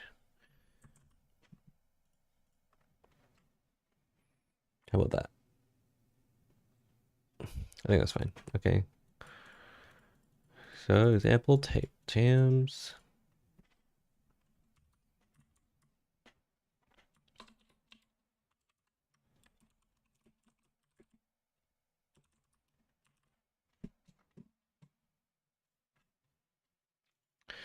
Oh yeah, I was thinking about doing. I was right. That right. I was thinking about doing like ideal archetypes and simple archetypes, complex archetypes, but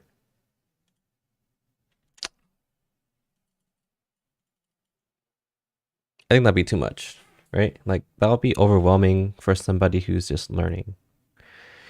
And I think them understanding the building blocks is better at this point in time, right? Because I could just make another video about if someone is really compelled on looking at like more complex tables, right? And it's kind of like questioning like, oh, how complex is the table? Um, is there. And so like how complex is the table? And I'm not gonna style it. That's the thing. I'm a little lazy to style it because I'm not the designer. I think I could have a basic, oh yeah, basic style here.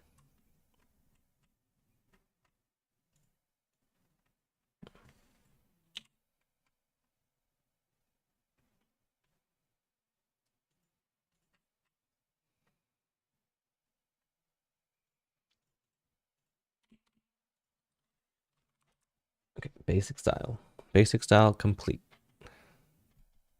I just ripped it off from W2 3 schools. It looks looks like that.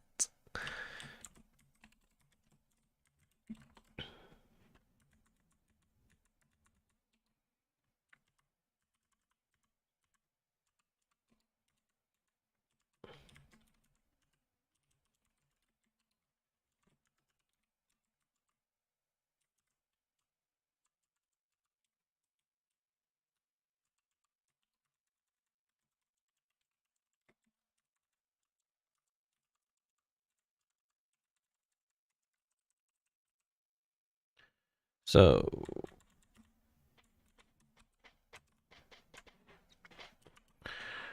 building accessible web tables.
All right, here's the thing. Um,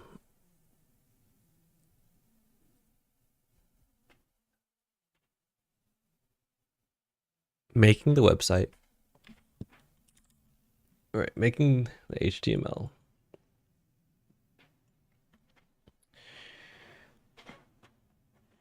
I wonder, all right, I'm wondering, right,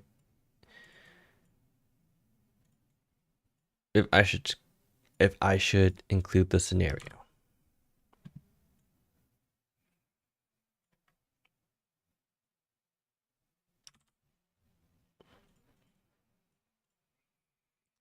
Because if I do include the scenario, that'll be there.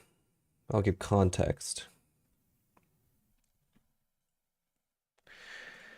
Right? That would give context.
Okay, right now I'm looking at a few things. Okay, since I want to put this in a PowerPoint, right? I'm not really a PowerPoint keynote. The thing is that I need to describe the change and to describe the table so that I don't have to do an audio description, right? I don't want to do an audio description of all of my videos. And for the most part, my live videos, my live streams, they will not have any audio descriptions at all. Because I won't be describing everything that is really happening. And I don't think I have the resources to. I don't, and that sucks. Um, but yeah, that's pretty much the topic there. Yeah, unfortunately, but for the most part, these live streams are just to kind of me brain dumping everything that I have. And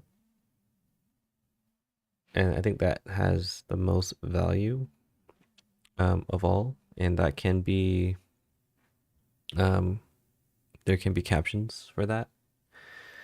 So the difference between an audio description and and captions, for any video is that captions, you know, captions typically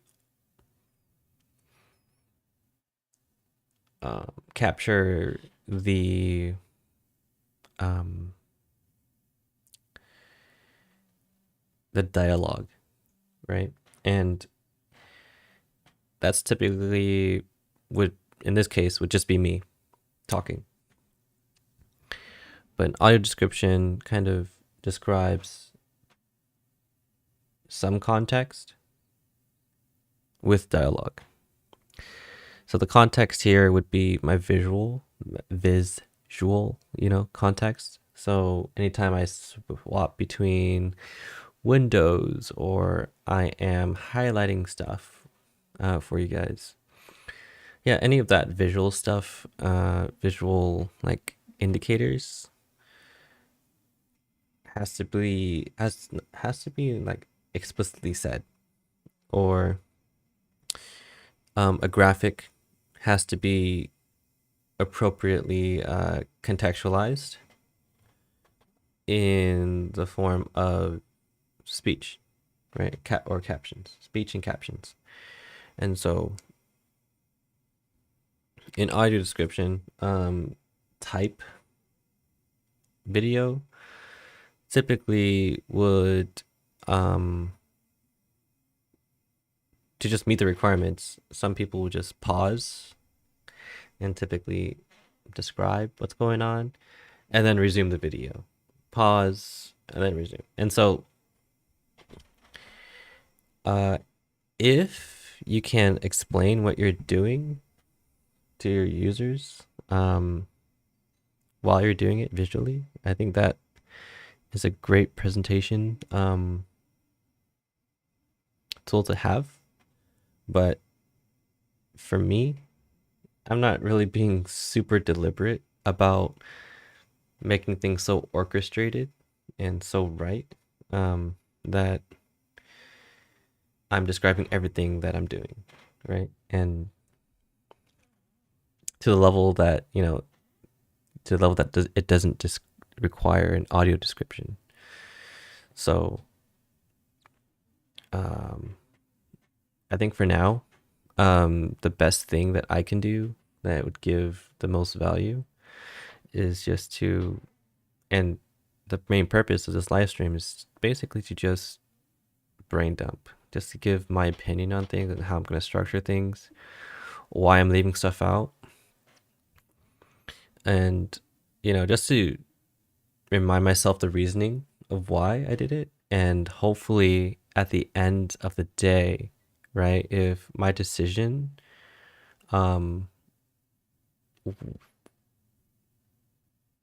grows into something, um, into a problem later on, then we know we know why that happened, and like maybe how it grew to be that way, so we could all learn. And yeah, I think documenting my thought process, and making my decisions here, right, and not just be um so I'm being deliberate here in making a decision, but also like understanding that there are different ways of doing things. And so I'm seeing what works best for me and for everyone else. And who knows? Like the required optional levels might be a detriment, right? It might be like, why are you hiding this information, right? I think I already said it. I'm hiding the required and optional because, it depends on context whether it's required or optional, first of all. Second of all, um, I think it takes away from, the spirit of the accessibility guidelines that uh, that allows you to create a better framework on why things are, um, and the levels, right? Some organizations just wants to meet single A. Some organizations wants to meet double A, and it's up to them. That's not me. And at the end of the day, you do need single A to meet double A and double A to meet triple A. So my videos are organized in such a way where once you complete everything, you already have triple A compliance. And so um if it's in this scenario, if it's in this use case. So like, to me, getting rid of the levels kind of, um I don't think it takes away too much, because uh some people are just like, oh, I just need double A and I'm out, right? Like, that's fine. That's cool, right? And more power to them. But I want, for what I want to give more comprehensive, no, a more well-rounded take on how to make your website accessible. Some people are just looking for requirements, and that's not the people, that um that's not really the person uh that would get the full value from this video. And so hiding that, I might be able to trick them into getting more, doing more, you know, for everybody. And so hopefully that works out. Um, Thoughts about being disingenuous? I think it's fine. For the most part, like, if you think I'm disingenuous by not giving you the technical details and what's required and what levels they are, that's not my I don't think that's my responsibility. My responsibility, what I want out of this is to have a more to have people have a more grounded take on what accessibility means, and you know and that, like, it does not restrict any creativity, and it doesn't restrict any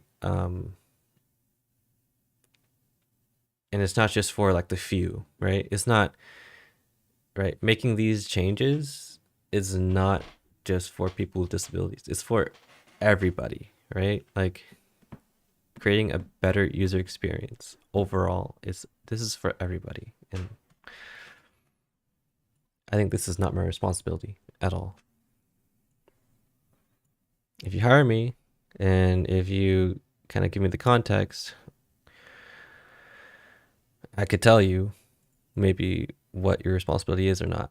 But at this moment in time,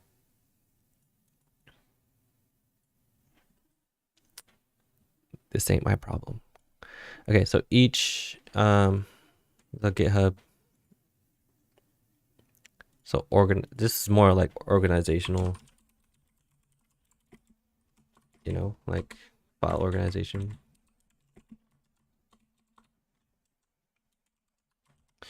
I think file organization can be improved, but my accommodation is that each video would have a specified directory to that HTML or to that thing. I'll try to keep that up. I think there's some ethical considerations where if there's a project where I put out that might be on the borderlines of on the borderline, I'd probably not post that code up, okay, at all, to GitHub publicly. So that is that.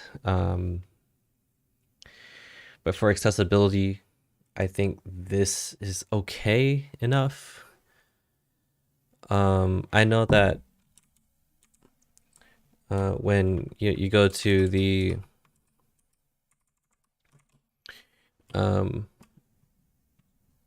what's this page? How to meet WCAG requirements quick reference guide. They have amazing tags, right? Amazing tags, amazing everything, amazing organization structure here. Even the what changed between 2.1 and 2.2, but they don't have everything, right? And this is just a glimpse. This is just a glimpse of what I'm going to go over, and yeah, and you get to see, okay, what's going on. You get to see, yeah, you get to see what's going on. That's all.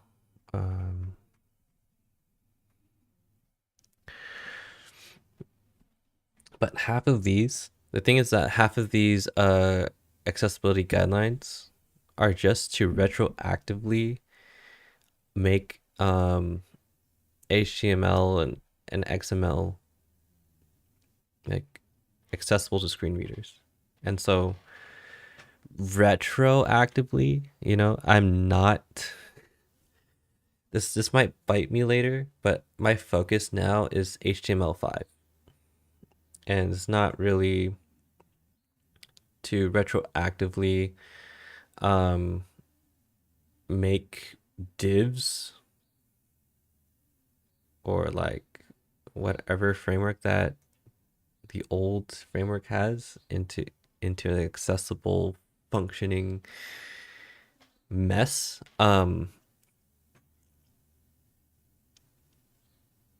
Because in that case, like, in my head, I'm just like, why can't they just make it HTML5?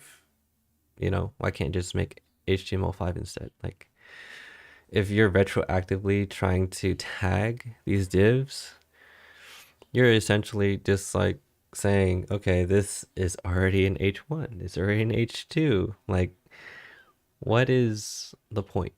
Like, just make that div in H1.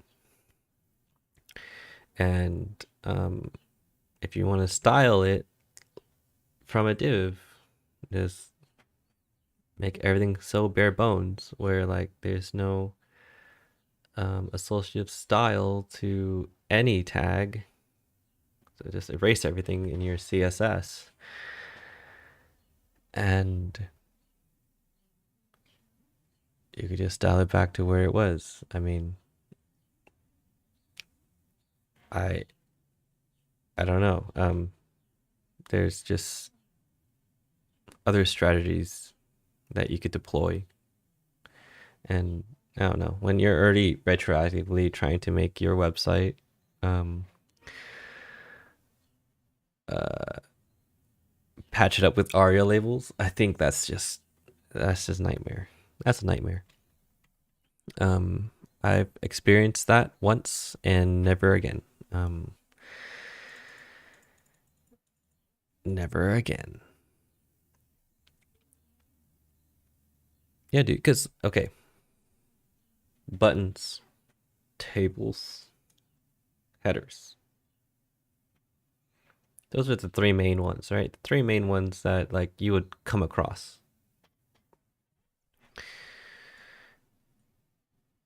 I'm okay. So menus,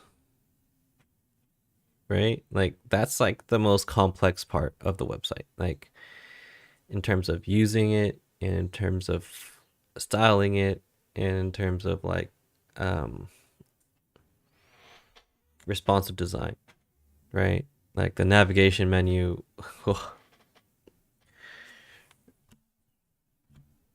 And I'm imagining it, right? Like, oh, should be simple. It's just like an unordered list, right? Like an unordered list, maybe nested in another unordered list. I'm wrong, right? There's like three, four unordered lists, right? In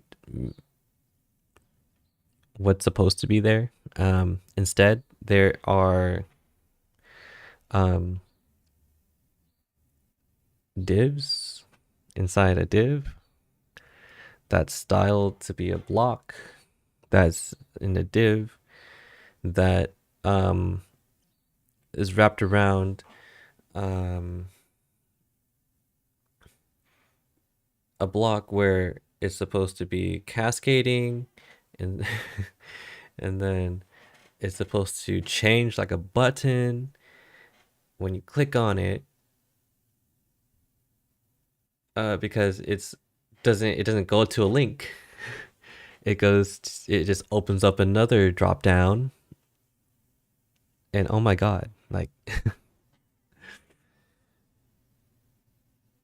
um whoever did it, I'm really impressed, right? But like I'm kind of glad that we have these semantic structures for a reason and these events handlers for a reason. Um, but yeah, that was like the biggest nightmare. Just trying to figure out how the CSS works. Cause okay, CSS cascading style sheets. The order matters. Where oh my god. Okay, it matters how you order your CSS. And this is just like normal talk, right? Between like devs, like stylers, dev web designers. And I'm just like, okay. Um some people were like, do you just use CSS like for everything? Like everything you do is raw CSS, everything? And they're like, no, typically we have like some sort of like framework or like a library to manage that. And I'm just like, okay, no problem. And I'm just looking at these CSS files. Like they are like 1, 2, 3 MB long. And some of them with these CSS frameworks, they have JavaScript in them. I'm just like, if these CSS, frameworks have JavaScript in them, right? Like, the thing here, right, is that accessibility, in accessibility terms, typically, typically, let's say, for example, that you just search something, right? You just searched something and you're waiting for a response, right? Like how first of all, like you can't see it. You can't see the change happening in your screen. How do you kind of like cleanly describe a change, right? Or like cleanly describe how like the information changed on the screen to a screen reader. If like a CSS, if this is a CSS like change, and so I don't know. There's some loops towards it, but basically there's a lot more bloat on top of bloat when it comes to that, because you can't just change that built-in JavaScript function to accept, okay, the accessibility change, right? Because that accessibility change is directly geared towards one context, right? It's just opening a menu. Oh, and oh my God. So like, yeah, I mean, um, for accessibility, it's verbose, but it's verbose because like you're deliberately doing something, and when you hide that implementation a little bit behind um, generalized divs or just a CSS framework, like like um, that's a nightmare to me in terms of like uh, creating a better user experience for everybody. And this creating a user experience for everybody, I think, has the greatest value overall, because they there's a lot of thought that's been put into this, and different archetypes that has been thought of. And so for what I can do, um, I can go over them in a way that, let's say, you can build from the ground up. Like you can build a framework from the ground up, like from HTML5 framework, and not these older frameworks that no one wants to touch, and that it just works. I don't know. I think people are scared, but also like there is a cost analysis to it, right? Like if it works, it works. But like at a certain point, once you like stitch things together, it could be a quilt, but also not a lot of people have the skills to make a quilt. And so I'd say um, make a blanket, get a blanket instead.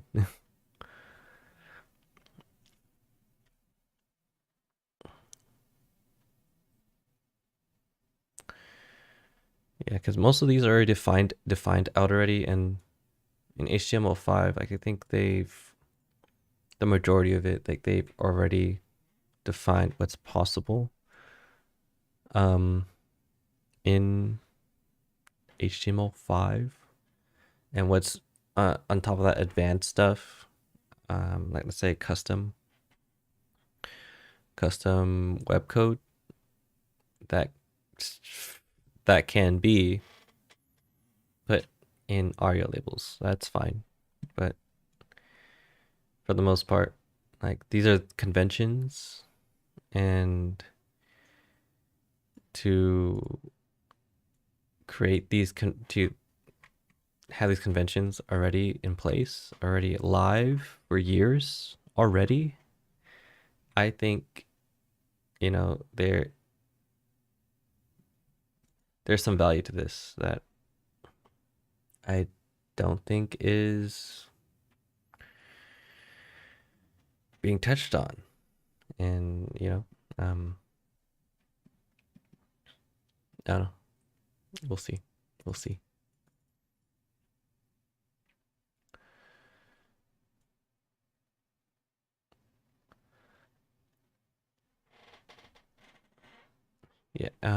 For the most part, like for looking at it, like these are all conventions, right? Of what was old, what's new.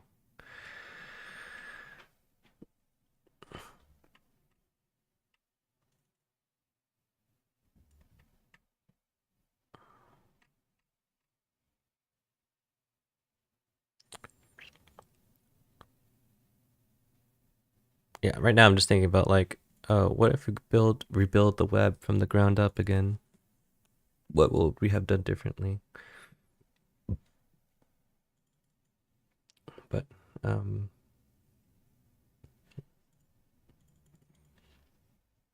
but who knows? I think for the most part, like I think it had to be this way. I think it kind of had to be this way. Um just retroactively speaking.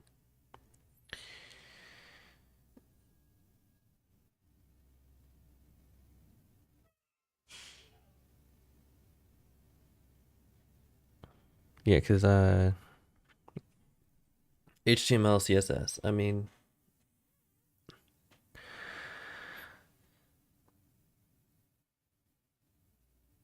right, looking at it, right? Like in a web request, there are three types of requests, right? But there's only one type of request, and that's basically a fetch request, right? Fetch is like, oh, get me this, please, get me this. Yeah, and it's HTML, CSS, and JavaScript files, and maybe like an image file, and that's fine. That's totally fine. That's like that's normal. And so, looking at the HTML, right? HTML, right? I guess back in the day, in CSS, cascading style sheets, right? Like the question is like, okay, how could I make cascade has CSS better, right? Like that's the thing. Like,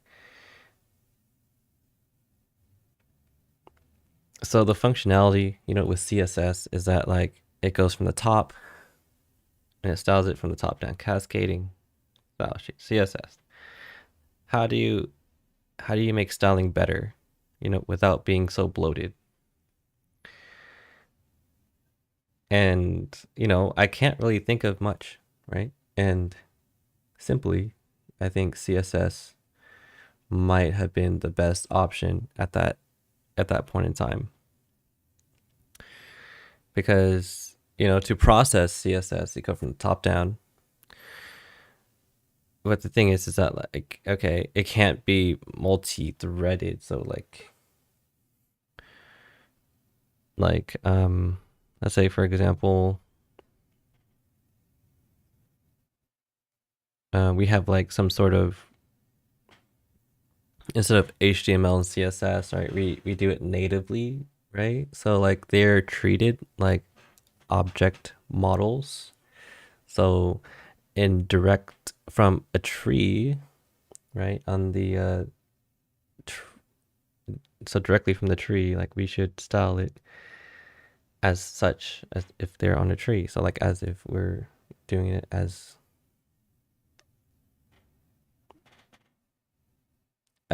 our mental framework allows it. And so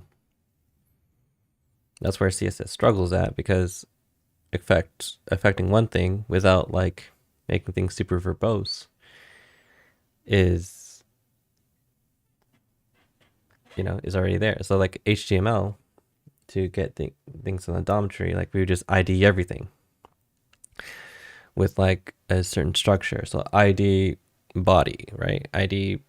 So from body, there's like the div, ID the div, and then there's the list, ID the list, ID the list, ID the list items. So like you're already IDing everything, making a tree of IDs, unique IDs. So every single node has a unique ID. And then for CSS, right?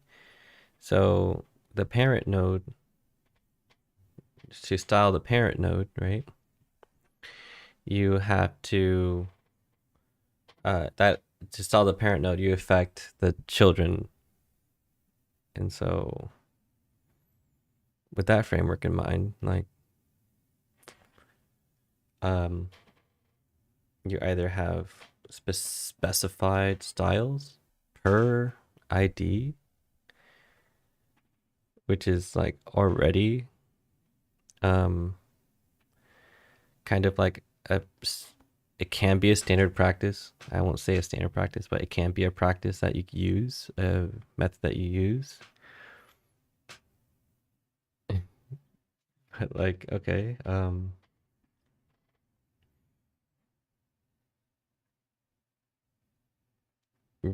there might be a lot of redundancies, right? So like, for example, you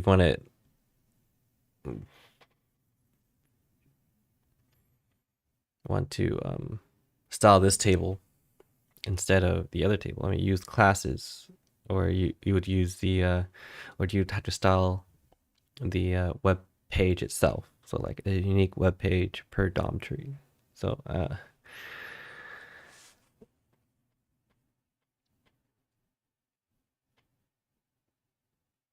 and so I see CSS as like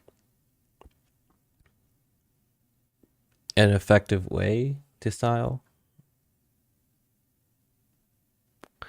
but I also see like if you use it terribly wrong, or like if you don't have a strategy with it, then it's going to be, there's gonna be so many like downfalls. Like if you don't want this particular table to look like every other table, like you use classes. And like, I don't know, I think CSS can be very simple.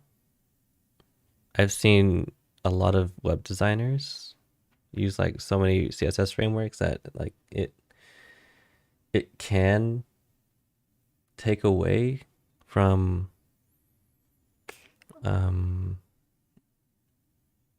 from what's happening, but like also it can give clarity too. So let's say, for example, in a more responsive design, like you move your navigation from top down and you move your sections from side to mid. So instead of the side, you stack them on the bottom. From what I see, that's the useful part, which is like positioning and redesigning after the for the responsive design. But I think after that,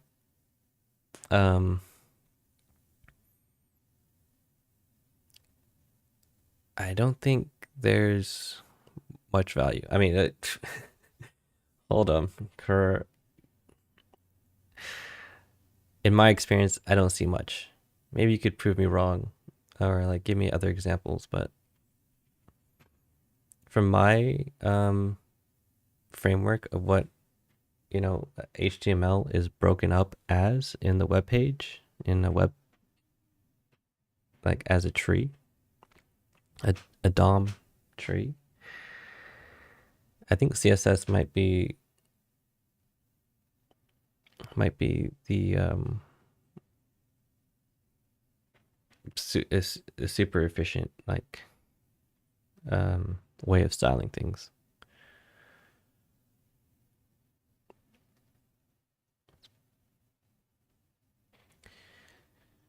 Maybe okay. So what I'm comparing it to is like PDFs, right? So PDFs,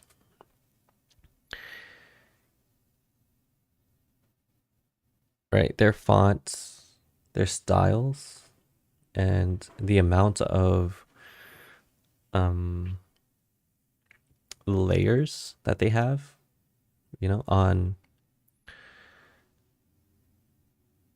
on creating PDFs yourself, like it's absolutely crazy. So like the fonts, they can take up like 200 megabytes, and I'm just like, can't you just use a different font? But it's because they use like 10 different fonts, 10 different versions of the same font, that like they it's very bloated.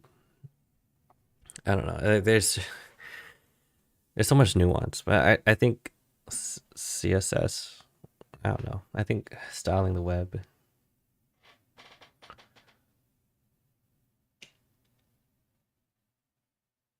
I think of it as, like sustainability wise, I think if you don't have a strategy to CSS and you just style willy nilly, let's say for example that you use like Bootstrap and then you try to like restyle it again with CSS, it's gonna be terrible, because what's gonna happen is that you might come across, okay, like my CSS ain't working, and you're just like, why isn't it working? Well, it's because the CSS is loading first, and then it's getting overridden by the Bootstrap um, request. Uh, so I'm just like wondering, like, so order matters in CSS, and so like fundamentally, you know, um, if I'm thinking in terms of like HTML, right? Order does matter in HTML. Matters a lot in accessibility, anyways, too. And I don't know, CSS. Okay, where have we gone with CSS? Like, I know there's some JavaScript frameworks. I think I tried some too, like Tailwind. But like the thing with Tailwind is that they have a strategy with connecting their styles to their HTML. And so, but the thing is that the orchestration of Tailwind, right, is that they focus too much on isolation, focus so much on isolation that like it becomes very verbose. And so the flip side is that everything's so generalized that's hard to make one change, and that's CSS. And so, um,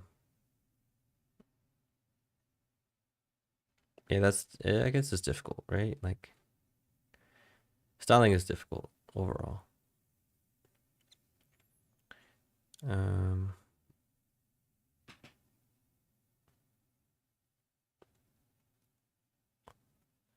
I guess, I guess for me, um, there's so much. I think there's so much value in in CSS, where it can be so simplified, right? It can be very simplified in the way that you style things. And if like you have a very simple like style, and what costs you a simple style is that like you don't really want to do that many fancy um movements, fancy changes with, your the view of your DOM, or you have very simple like um, content that you don't really need to style, then I think just going with the simple CSS is just fine. Simple CSS. And plus, like, okay, I'm not too sure on, the argument of request arguments, right? So like if you do like um, a TCP, request, and right, TCP, like things has to be in order when it comes in. And so if you do, have a request for CSS, right, it might marginally, right, marginally make a difference in like the amount of, requests that you can handle, because it does take some time for a CSS, for like a file any size to come back and give a response. So like if, for example, like CSS is already in your HTML, right? Can't you just cache that? But you can cache CSS too, but like you just subtract one request. I don't know.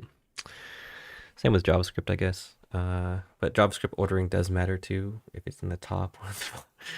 There's so many things, man. Order matters so much in in the web, and you don't really like, once you dissect it, like yeah, it does matter, and you don't really notice. Let's see. Okay, my decisions. Okay, okay,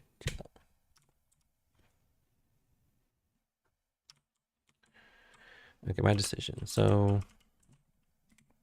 I gotta remind myself decisions.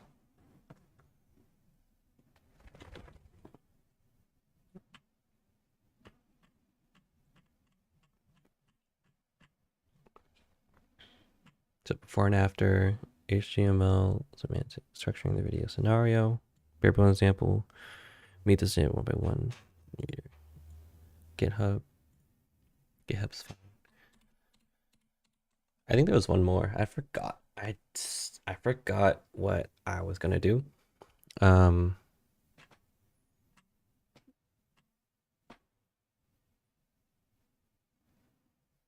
Oh yeah, complex versus non-complex. So complex versions can be added to later videos. Right. This is right now. Okay, so my idea, build a framework on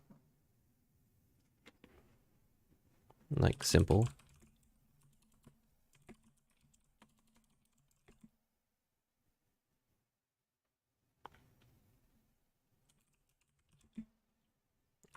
concepts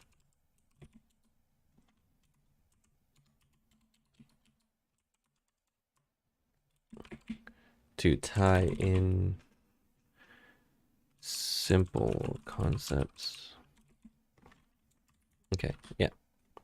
So my idea, my plan is to build the best HTML framework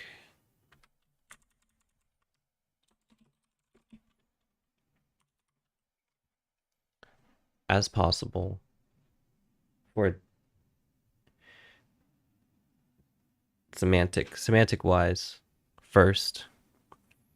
After that, kind of explore other, regions of, what is accessibility, demoing them. So I think the rudimentary,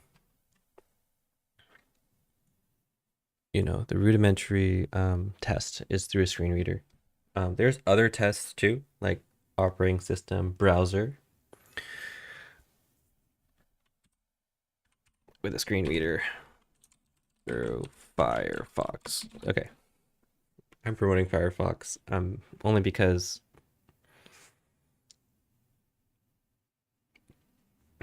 I mean all of the major browsers are good, but I like Firefox. Um,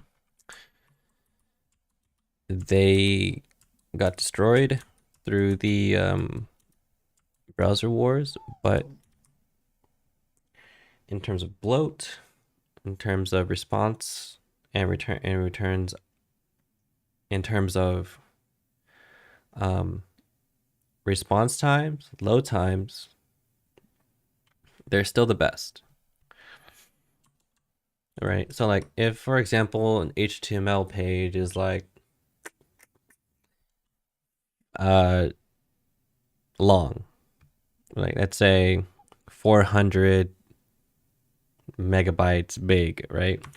And you're like, that's big. And yeah, that's true. Um, Firefox will still be able to load that. Chrome, good luck. Good luck loading that in Chrome or any other what's that called? Chromium browser. It's so slow. It's so slow that it's laughable. And in terms of response times, I think Firefox does it the best. And yeah.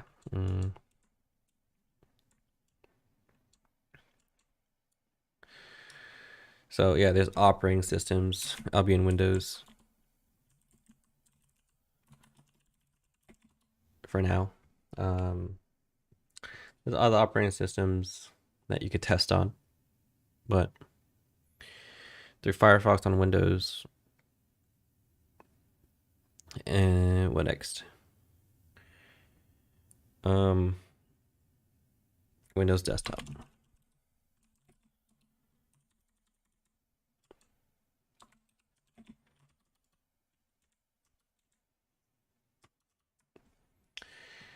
As far as Windows and device, so like a screen reader can be through what's that called? Phones. So you could use your phone. You can definitely use your phone.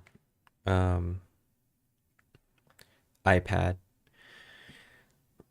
and um,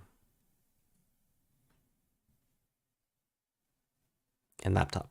Okay, so laptops like they vary, but I think laptops are more mobile devices than anything because I think I said before the screen, the Chromebooks nowadays, they're so small, man. Like I wouldn't recommend a Chromebook to my dad, right? Like I wouldn't recommend a Chromebook to um not like a basic Chromebook to like any anybody really. Any old person because the screen is so small, right? And they could barely see anything on it. And so I'm just like,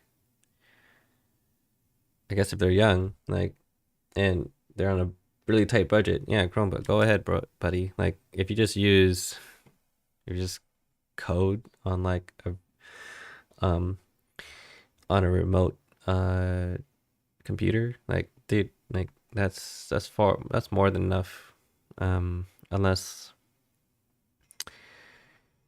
you're IDE can't handle the size of the code base that you're working on, then that's a you problem.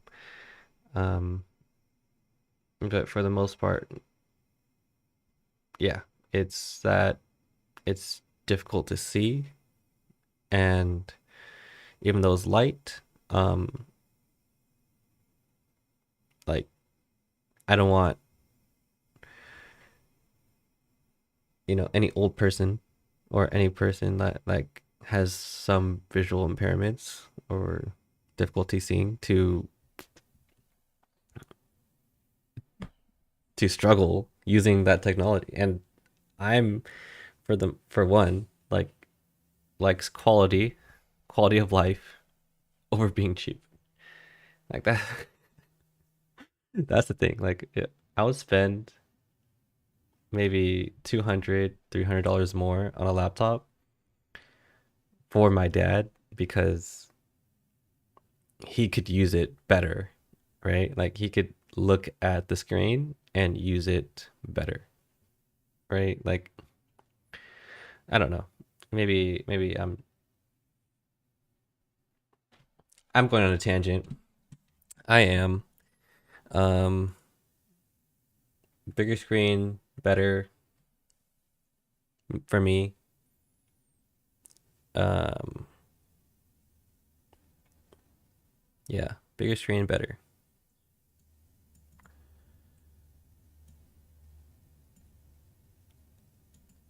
Yeah, there's okay, that's right. There's operating system type of device. Um what next? Type of device being oh, and compatibility. So like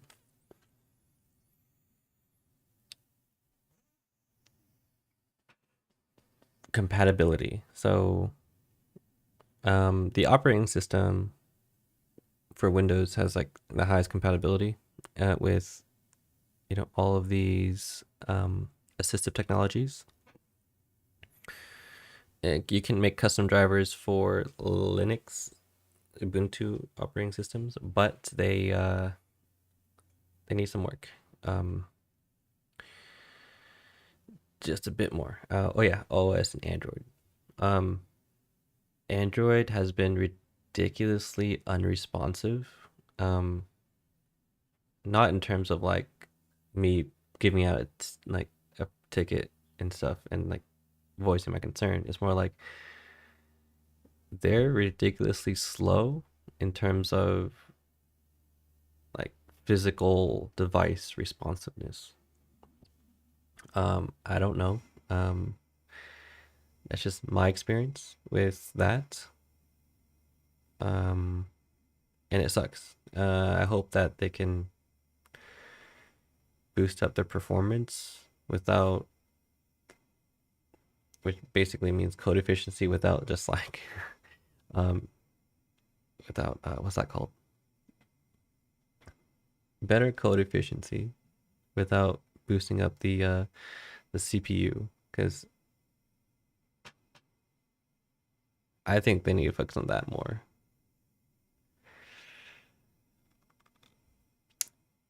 But I'm not involved in any of their dev, but just from a user standpoint, like it's difficult for me to kind of recommend something, when Android's supposed to be like the cheaper option or like apparently the more stable option. But apparently, in where I live in the U.S., like they're not. Like um, their ecosystem, um,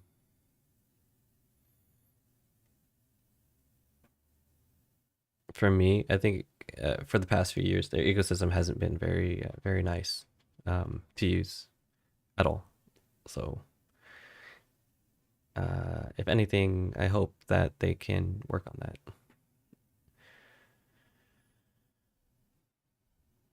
I'm sure they can, and I hope that. all facets of their code base can be a little more effective. Um, yeah, so I don't know. I think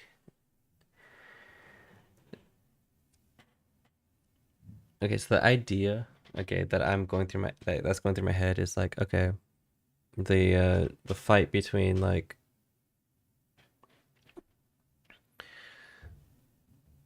the most effective code, which is like super use case. If you go out of the use case, like you break it essentially, or like versus like the more malleable code where it's like super verbose, but like if you throw any use case at it, it'll do the work. So I am one of those guys where I'm leaning more towards like any use case. It's super easy to work with the code. But yeah, that takes more time and is a little less efficient at some points in terms of times and performance.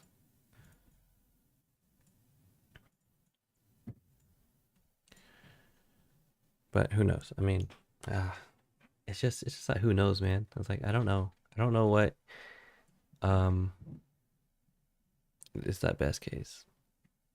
But I guess like the values that I put out is like it has to be fast enough, responsive enough for a user to just like not have to think about waiting.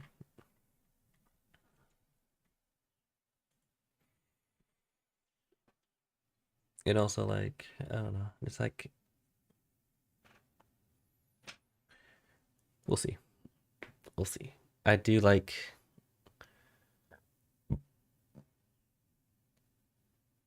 I want to be good enough to where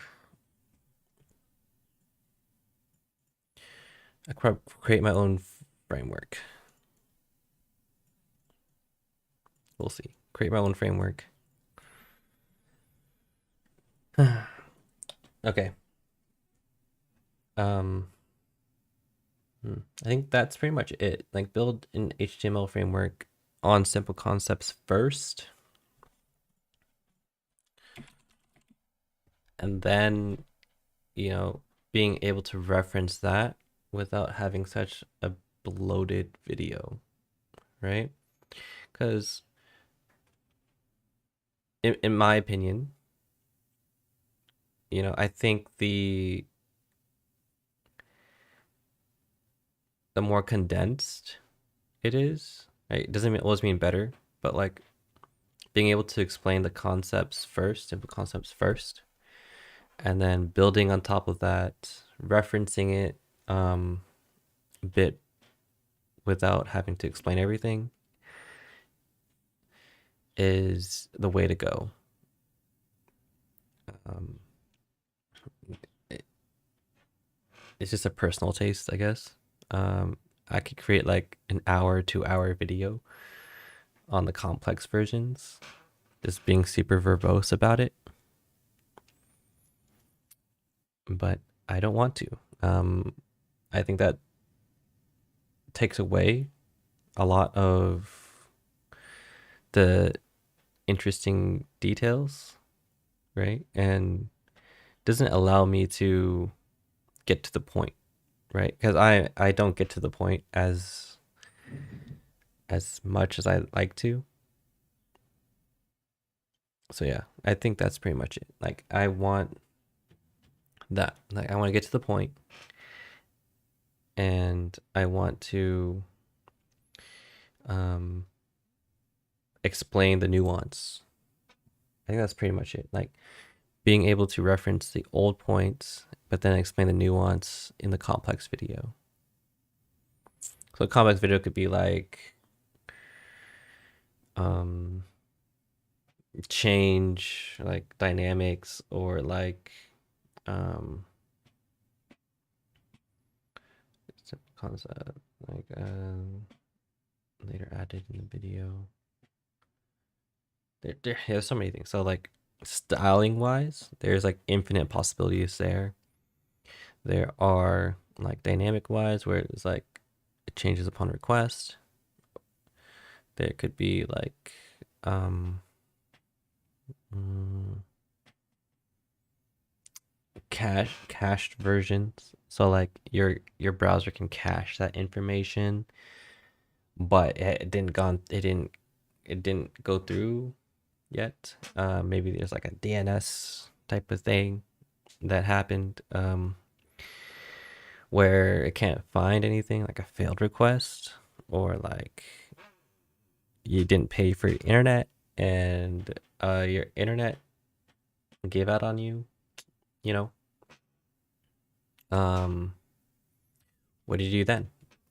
Or like low battery, stuff like that. There's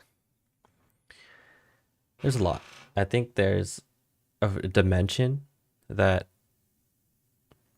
um to user experience that has been added across throughout the years, but hasn't really been standard.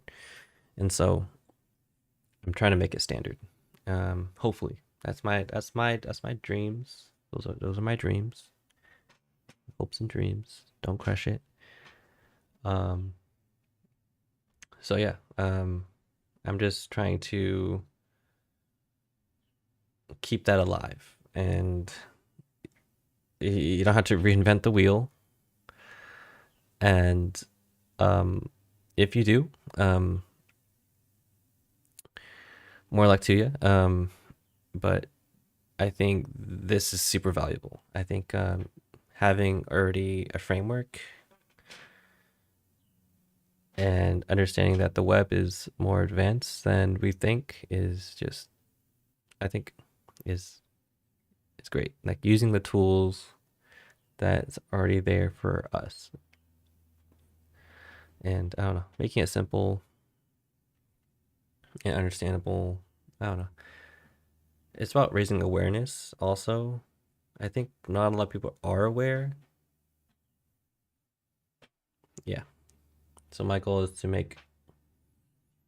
to provide that platform, and to have people go deeper into that, like deep dive into like, okay, understanding what the web can do.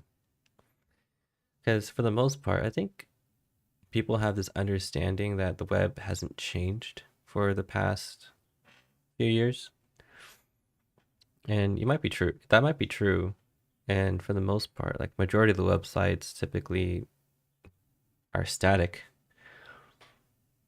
But yeah, they've grown a lot. Like there's a lot of dimensions to the web, and it is the future. And I think it is a platform that um, we're going to use for ever, forever. So that's a thing to keep in mind. And yeah, it's not going anywhere. And yep, it's not going anywhere. Um, yep, infirm style. Yeah. So I think that's pretty much it for this HTML tables and like why I want to structure it this way. I think, yeah. Maybe next time I'll talk about lists. Lists, right? Right? This is a sneak peek, right? This is a little sneak peek, right? You could deploy lists in many different ways, right? Like, some people use it as navigation. Some people don't use it as navigation, where I find like interesting. But also, right, the nested lists um, are interesting. The description list, I think might be underutilized, right? So, so here's the thing, like some people typically just do like H2 and then a P paragraph tag, and then another H2, and then another paragraph tag. And I'm just wondering, right? Like, there's so much of this. Why, in this simple archetype, why can't you just like make a description list? And so I'm just like,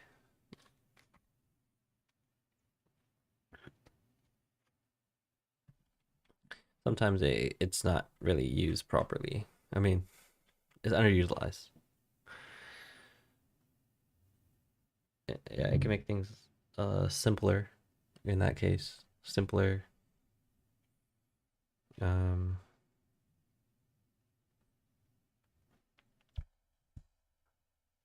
Semantic. So like, yeah, the goal is to use the more semantic structures instead of just a generic div, or like trying to like create that structure like H2 and paragraph tag. So yeah, or like, yeah, so lists. I think lists are the easiest to understand, but like sometimes like it's so easy to understand that we like forget about them um so often as a semantic structure. Uh so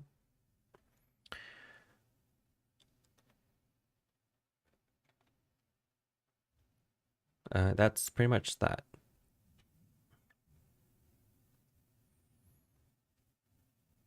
Yeah, this I typically create menus. So like, okay, so my question here, like what I'm kind of like debating on is, should I create like a scenario? So the scenario is there is a page, right, full of stuff, like a shopping list.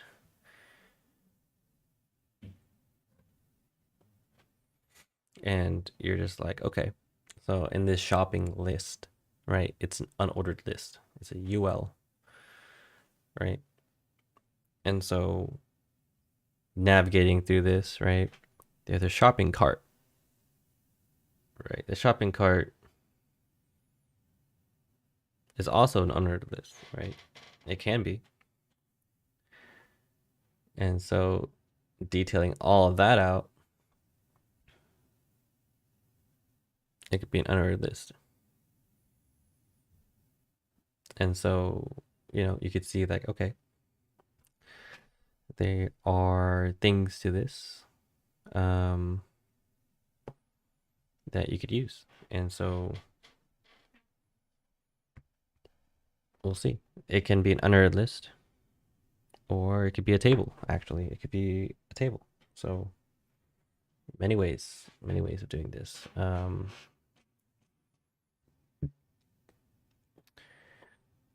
I think for the most part, a table is the most appropriate because there's different dimensions to it, like such as price and such as like totals, like calculated totals. So like the table footer is appropriate for that. Unordered list though, unordered list, I think a sub navigation works too. So like aside from the top navigation, which is consistent, like a side navigation is more like for filtering or for like navigating through the current page. So um, yeah, I think that description list also. Okay, I haven't really decided, but the scenario, and then this is the information.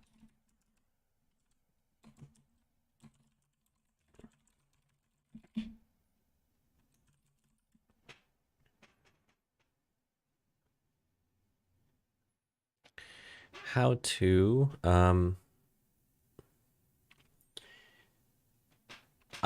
okay. So how to transfer your phone number from AT&T to T-Mobile. Here's the thing, guys. For those who, don't understand how to transfer your phone number into another business, right? Like, I will show you the way. So it's step by step. So this should be step by step. This should be an ordered list. Right. You're learning. I think this is like more nuanced. I think some people are so loyal to their phone company that they don't really know they don't know that transferring your phone number is an option. But it is. It's an option. And I think this is it. I think this is the first scenario. And for this one, I'll use description list for the verbiage. And then I use an unordered list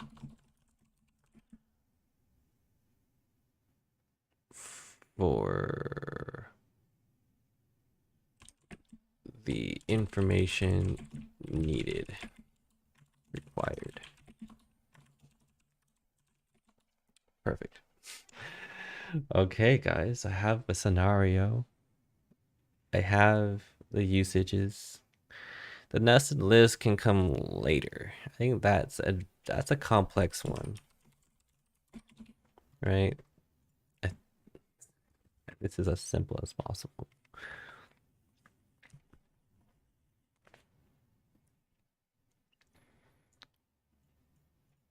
Okay, so that, okay.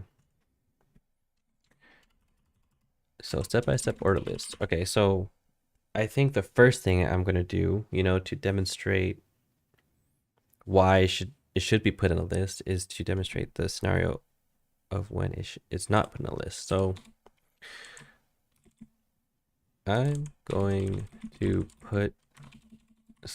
describe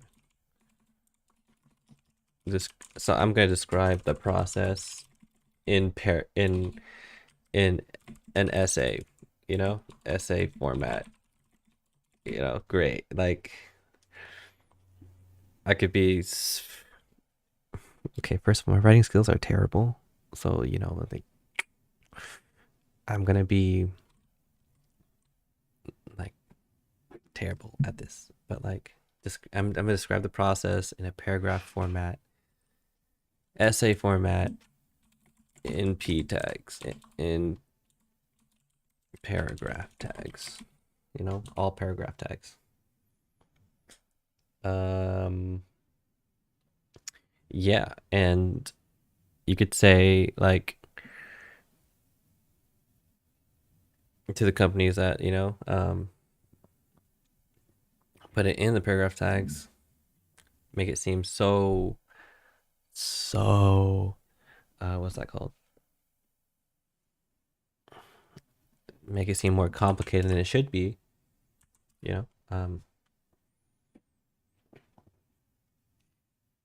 I'd say good luck to them.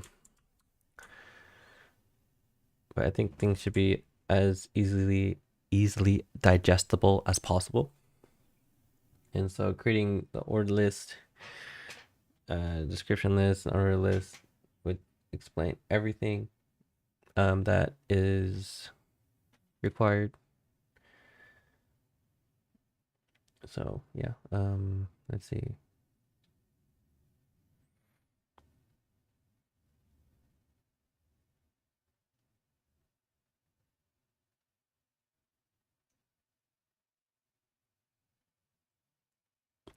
Yeah, I mean, I don't like reading. I don't like writing.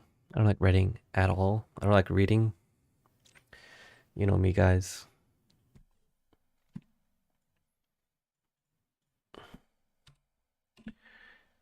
So yeah, A lot of things get dissect here using space as a way to comprehend or easily digest things. Yeah, I think that's pretty much it. And then demonstrate the before and after. Before, super verbose, right? Like there's no structure to it. But this one there's structure to it. I mean, uh there are some nuance where like the nuance is that the information is basically the same. It's basically the same, but you're breaking that information up into more digestible pieces. And I think that at the end of the day, that scores higher points than the one that's just in a paragraph tag. Um, all in all, that's all. That's all because you're basically taking out the important information, putting it into a visual format, visual and semantic format. Sorry, not only visual, a semantic format where you can easily get that information. Uh, yeah, and just straight. Um, yeah, that's all. Just straight, like, understand that those are the more important points, bullet points, and you could leave and understand that these are the things that you need, and you don't really need much more, right? Um, you might have to call in, but at the end of the day, you know that these are the things that you need, and as such a great semantic format, and you just don't have to figure out anything else, right? Like you could just be like, okay, I have these three things. This is all I need, right? And then they could be like, yeah, that's all you need, and you just do it. Um, at that point, I think it's more streamlined um, than anything. More streamlined. Everyone understands things a little better. The thing is that like I'm assuming that people would understand things if they broke it down into a list format, and for the most part, yeah, because I would understand it more if it's broken into a list format instead of having things written out super verbosely in an essay format. So, so yeah, um, that's I think this is pretty much that. Um, how to transfer your phone number from your current phone number to AT&T and T-Mobile. I think this is not a lot of people know how to do it, or not a lot of people have experience doing it. So, uh, this can be a good, and then like, what are the pitfalls? Right, you've got to look out for your phone isn't unlocked. It's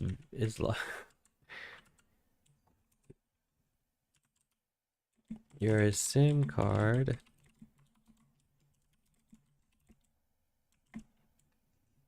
your SIM card.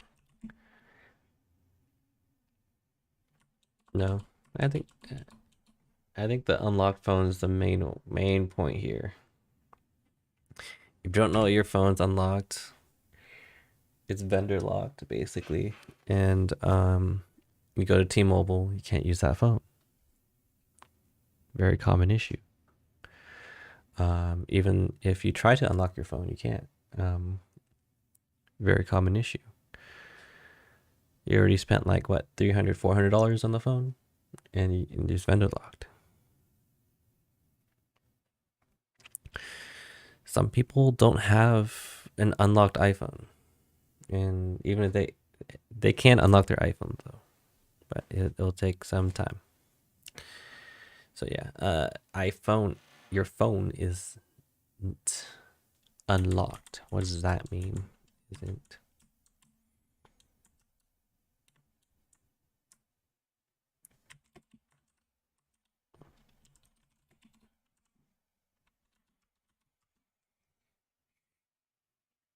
Okay, so let's like give this one more thing. Unlocked. Oh man, I'm tired. I'm tired of talking. Just kidding. Unlocked. Your phone isn't unlocked. Where are the pitfalls? While transferring, phone isn't unlocked. You are.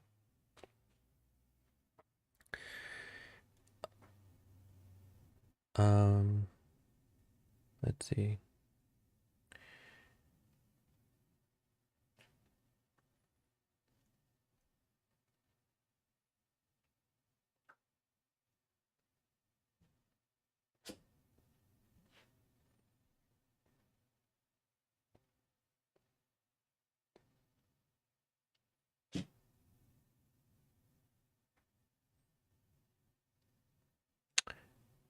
Um, it's a small thing, I guess. It's like check to see if your old plan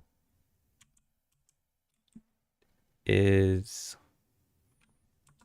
with with the old company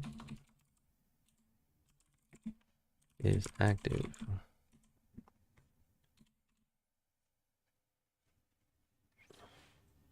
I mean, sometimes they have protocols where if you give them the transfer pin, you transfer your account over and everything, like it closes your account and also closes your subscription, your phone subscription. So, but it's always nice to check to make sure. What are the pitfalls? Oh, also, it may take up to may take from 1 to 2 days. I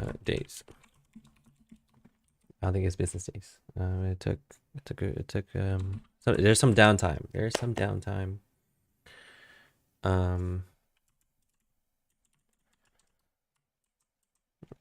You may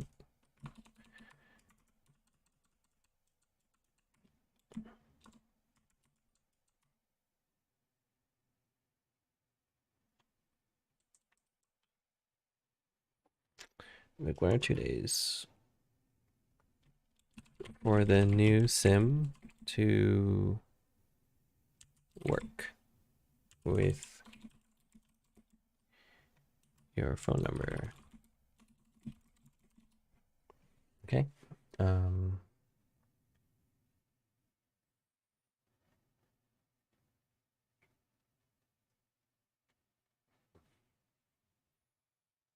I think this is a good scenario. Phone companies, phone companies, phone companies.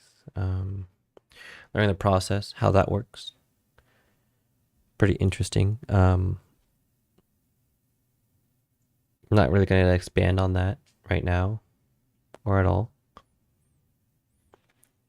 But there's interesting work that they should be doing.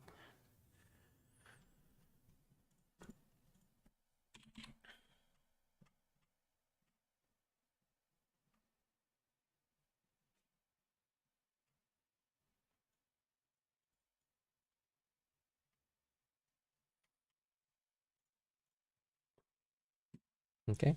I think that's pretty much it for now. I think that's enough work for me in the next few days to record and make videos off of. But yeah, thanks for watching. Hope to see you guys in the next few days. And yeah.